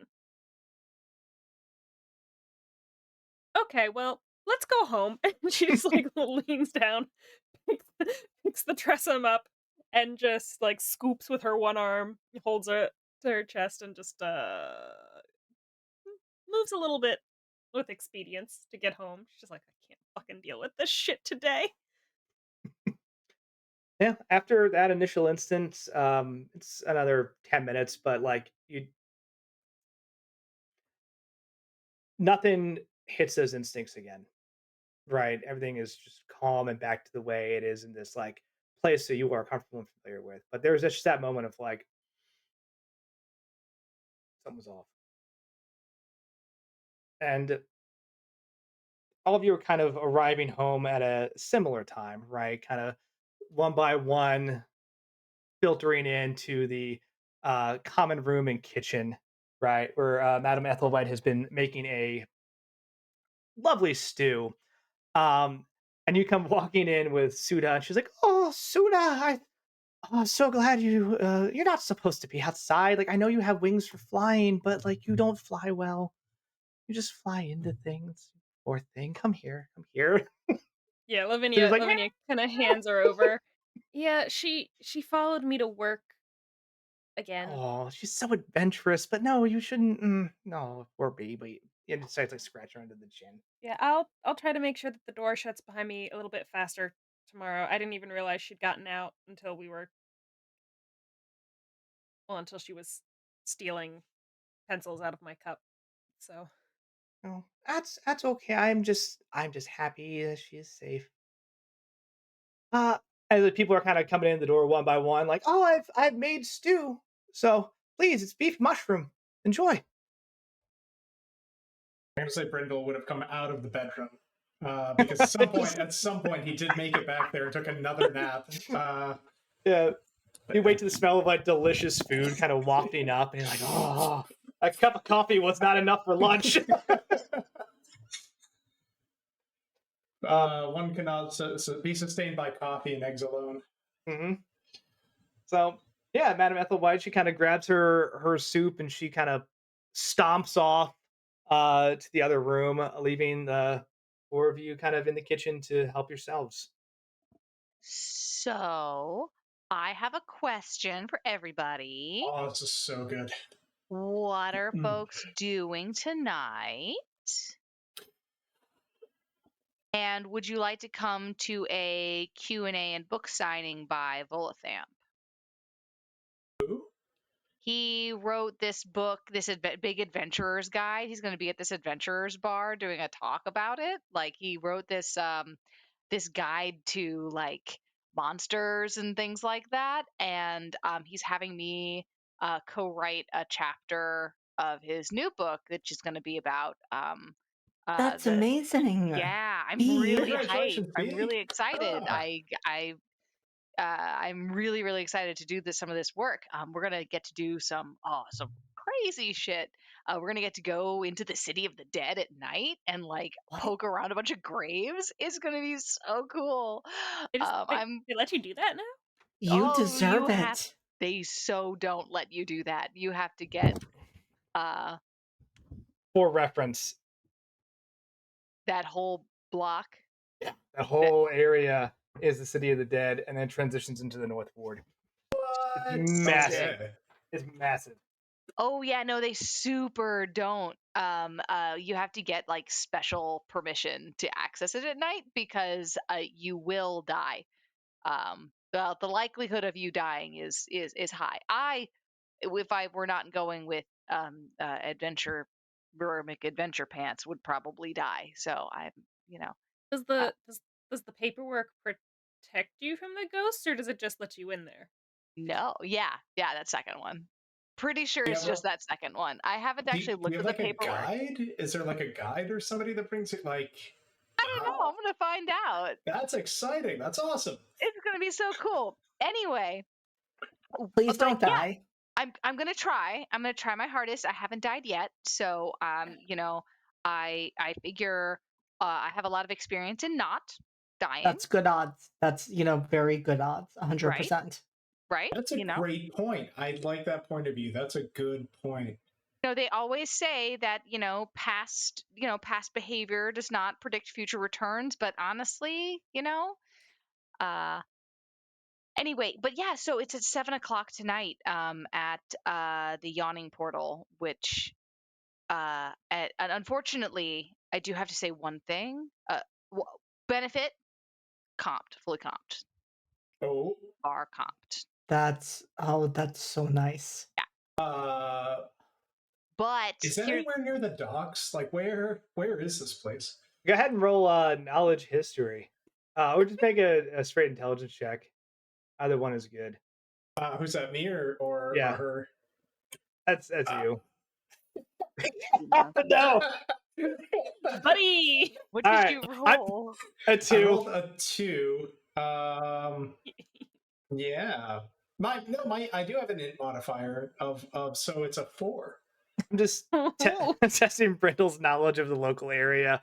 Yeah, I had no idea. So B, just because you spent hang out down the dock ward, Yawning Portal actually only a few blocks north, right? So if you want to look at this again, handy dandy, I'm gonna put this on digits. This handy dandy map right here is the Yawning Portal, and right here is the dock ward. So it's actually pretty close. Yeah, it's a couple blocks away. It's not too far. You Yeah, said you had Oh back. heck yeah! I've got like I gotta go down to the docks for this little thing. So like either before or after. Like, wait, what time is it? What time is it now? What time is it now? It's like 6 p.m. right now. Okay. Oh, okay. Maybe afterwards. Maybe afterwards. Okay. Yeah. All right. I'm in.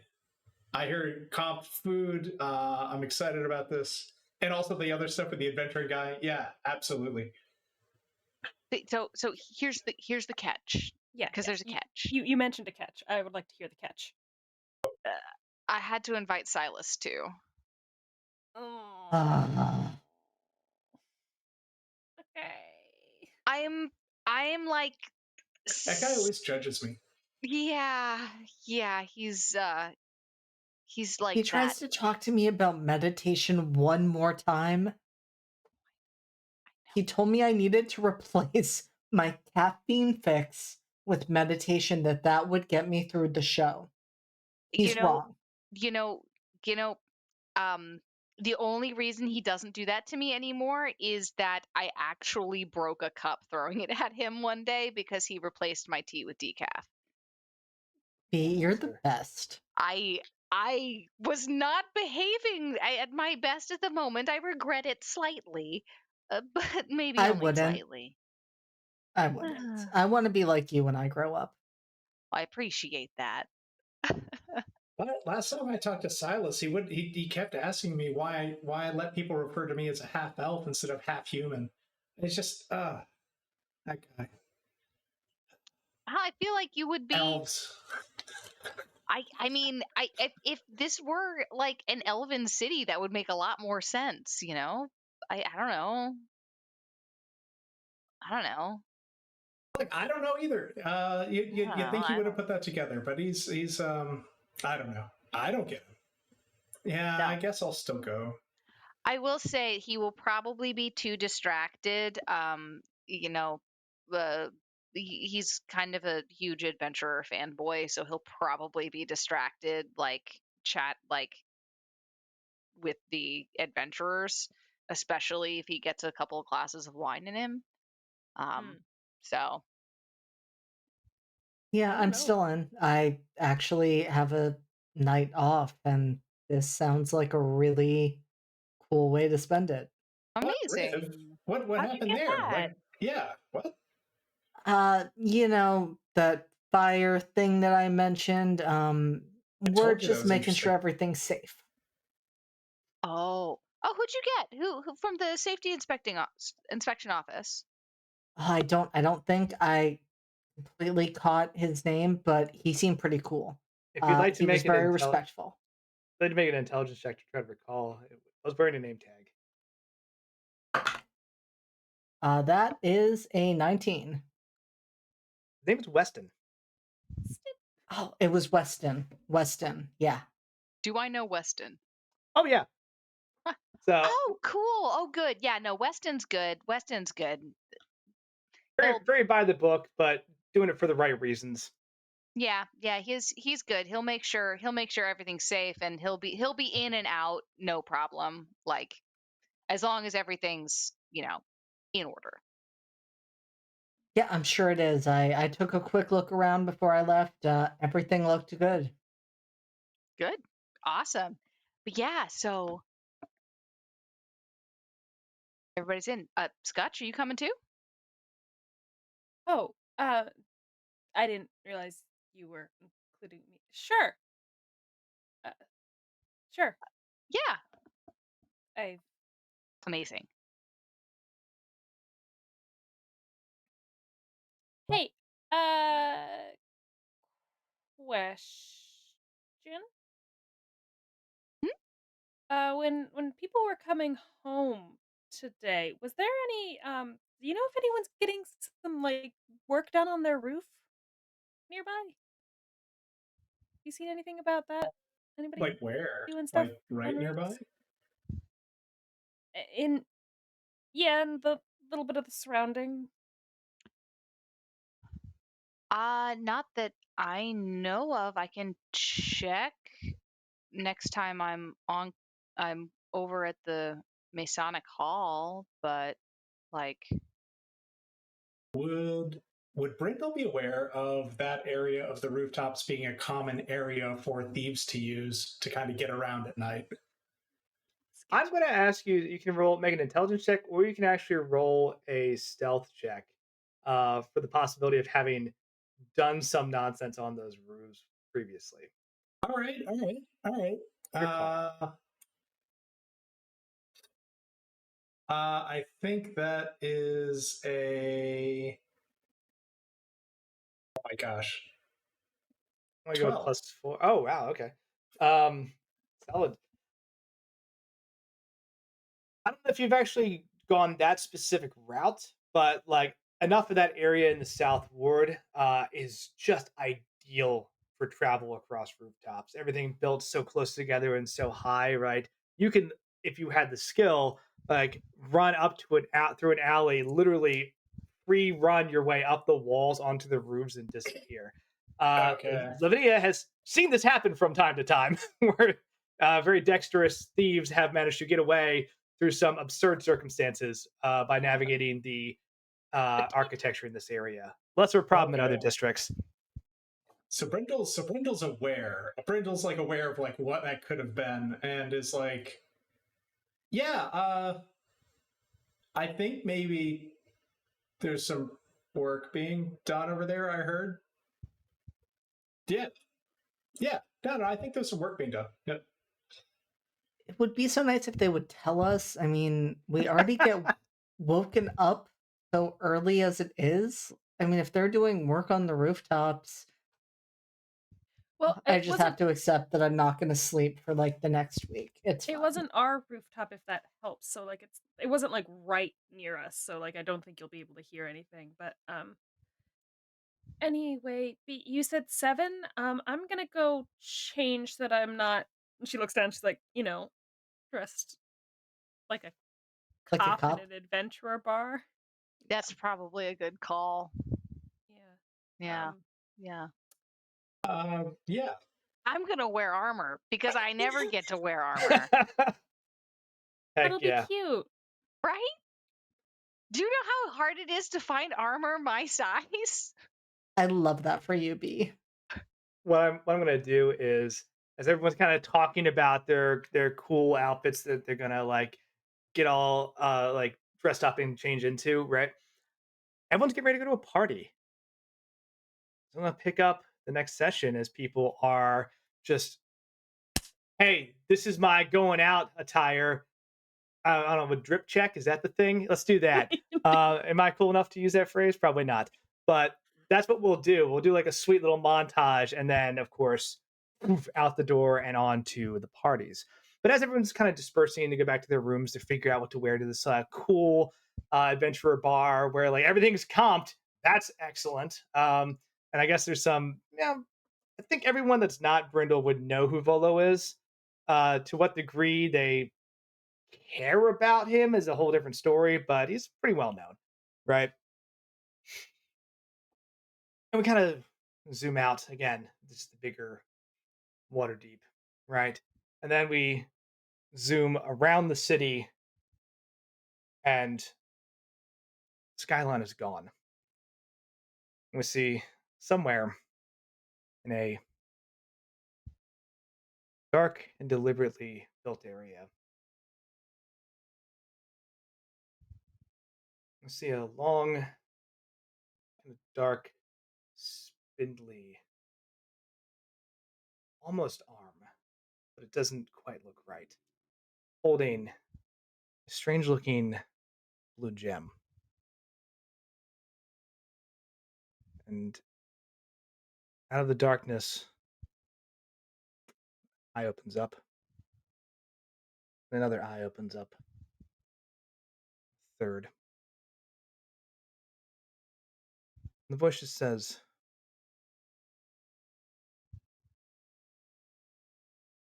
so the orb is not the key. There are more pieces. Am I interpreting that correctly? And across that, we see a very scared looking Kenku. Dark robes. That's more complicated than that, sir. I'm sorry. I understand that we thought we had this under control, but it turns out there's more to it than we thought. He's pretty well prepared. And the orb simply disappears into that curtain of darkness, and the voice says, oh, well, simply solve the problem by applying more pressure. Find me what I need. Kill anyone that gets in your way. We don't have much time. With that, we'll end the session. What? Leave us It's on going that great. Go to a party. cliffhanger. Parties are great. It's like I've got that Excited. whole little chunk of dialogue, and then right under that, next episode starts with a fit check. Yeah. Hey, you gotta you gotta ride that emotional roller coaster up and down, have a little bit of fun. All right, let's go through and kind of do a little bit of outro. We'll do the same order, right? So starting with you, Bedlam, maybe right button. There we go. Yeah. Hi, I have been and will continue to be Bedlam. Yeah, I'm really looking forward to seeing what happens next time. That's quite the cliffhanger. So, yeah, that's it for me. You'll find me right here every other Thursday, except for next Thursday because that's Thanksgiving. Oh yeah, heck yeah. We'll have to deal with that in scheduling, but uh, that's a future us problem. Very cool. JD. Hey, I am JD. I have been Riv. You can find me doing way too many things in the coming days, and I'm only going to give you the coming days.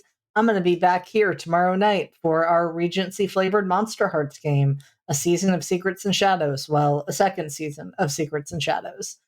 On Saturday, you can find me with the Lost Caravan in the early afternoon for Recall Week, a week where we are bringing back previous characters who died or otherwise disappeared and throwing them into whole new settings. So I am going to a Blades in the Dark setting with my former Lancer character. That's going to be a good time, and I will round out that evening with Sister Cities over on Exquisite Corpse Presents, our D&D usually non-magical game that's getting magical for a couple of episodes because we are in a fantasy world and we have actual powers, not just tech. I'll be back here on Sunday for Academy H, our Masks Actual Play podcast, where we are heading into the end game of season 1. And then I will be back on Monday for a special episode of a season of Secrets and Shadows, where I will be taking players from both tables and bringing them together for some special wacky hijinks that are going to ensue. And I'm not going to continue with what is coming after that, but rest assured, it is multiple other sessions, mostly here in the coming week. Heck yes. I got tired just hearing that. Like that's so much stuff, and like I'm excited to see how it all turns out. But woof, It's I'm 5 impressed that events in 4 days. I'm impressed with the stamina. It's Honestly, fine. that's Is incredible. it? I When do didn't you mention sleep? Cold Iron, which is on Tuesday, but I was I'm waiting for sort it. of off. I'm sort of off Wednesday, and then we have Redacted, and see, it's fine. Don't worry about it. I keep hearing the phrase "it's fine," and I'm just gonna just hit that react now, because Bonamest. that's just correct. Anyway, no, that doesn't sound incredible though. Good stuff coming up. Della. Hi, I am Della. I have been B, and you can find me on LFTA every Thursday, where I will be here. You can also find me on the other Thursdays in Redacted, playing either Rachel or Siobhan, or maybe someone new. Ooh, fun. Love it. I'm gonna burn this whole fucking island to the fucking right down to the water line. I like it. Not concerning at all. It's gonna be great. Yeah. All right. Julia, you're up. Hi, I'm Julia, Hexbot on all social media platforms. Tonight I've been Lavinia Hale, the least loved roommate. Um, I Your will cop. be. I Listen, still love you. I All will cops are be. bastards, but even bastards need love. Yeah, listen. I had no choice. I was raised this way. Single father cop life. Um, I will be back Sunday as Lyra Kroll for Academy H. You might get to see me fake cry again. That's always a good time. Also, Academy H is currently nominated for a audio award, which voting is open for. You can find that on the Discord somewhere. I forget which channel the link is in, but it is in there. And then every other Tuesday, I am around as Kelly Violet, who has made a poor life decision, not truly based upon character actions, but based upon the fact that I was targeted with a deer creature. And I cannot deny a deer creature. Heck yeah. All right. I guess I'll do myself. Hello, I'm Andrew. I run the train wreck that is this. It is a good time had by all because I do sincerely love the creativity of all my players and the ability to kind of like turn that into something that can be described as a cohesive narrative is always fun. If I'm not doing this, I'm doing Veil Breakers, and if I'm not doing Veil Breakers, we're trying to plan more events in the Discord because we have our Christmas event coming up. And that's it for me there. But I will also say in our chat, I threw the links to our socials, our Discord, and of course the donation button again because we were fundraising for Rainbow Railroad, and we actually hit 784 tonight, and plus 2 advantage points for those playing along at home. I did add them back in after the break. I almost forgot, but I got there. So, with that said, JD, you mentioned the Lost Caravan. They're currently streaming, playing. I don't recognize this one shot. But they're playing something RPG related, and I'd love to support it.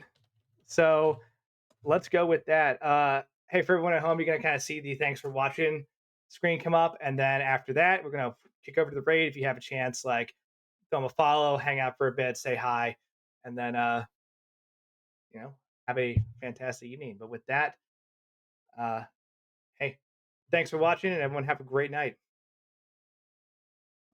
Goodbye. Goodbye.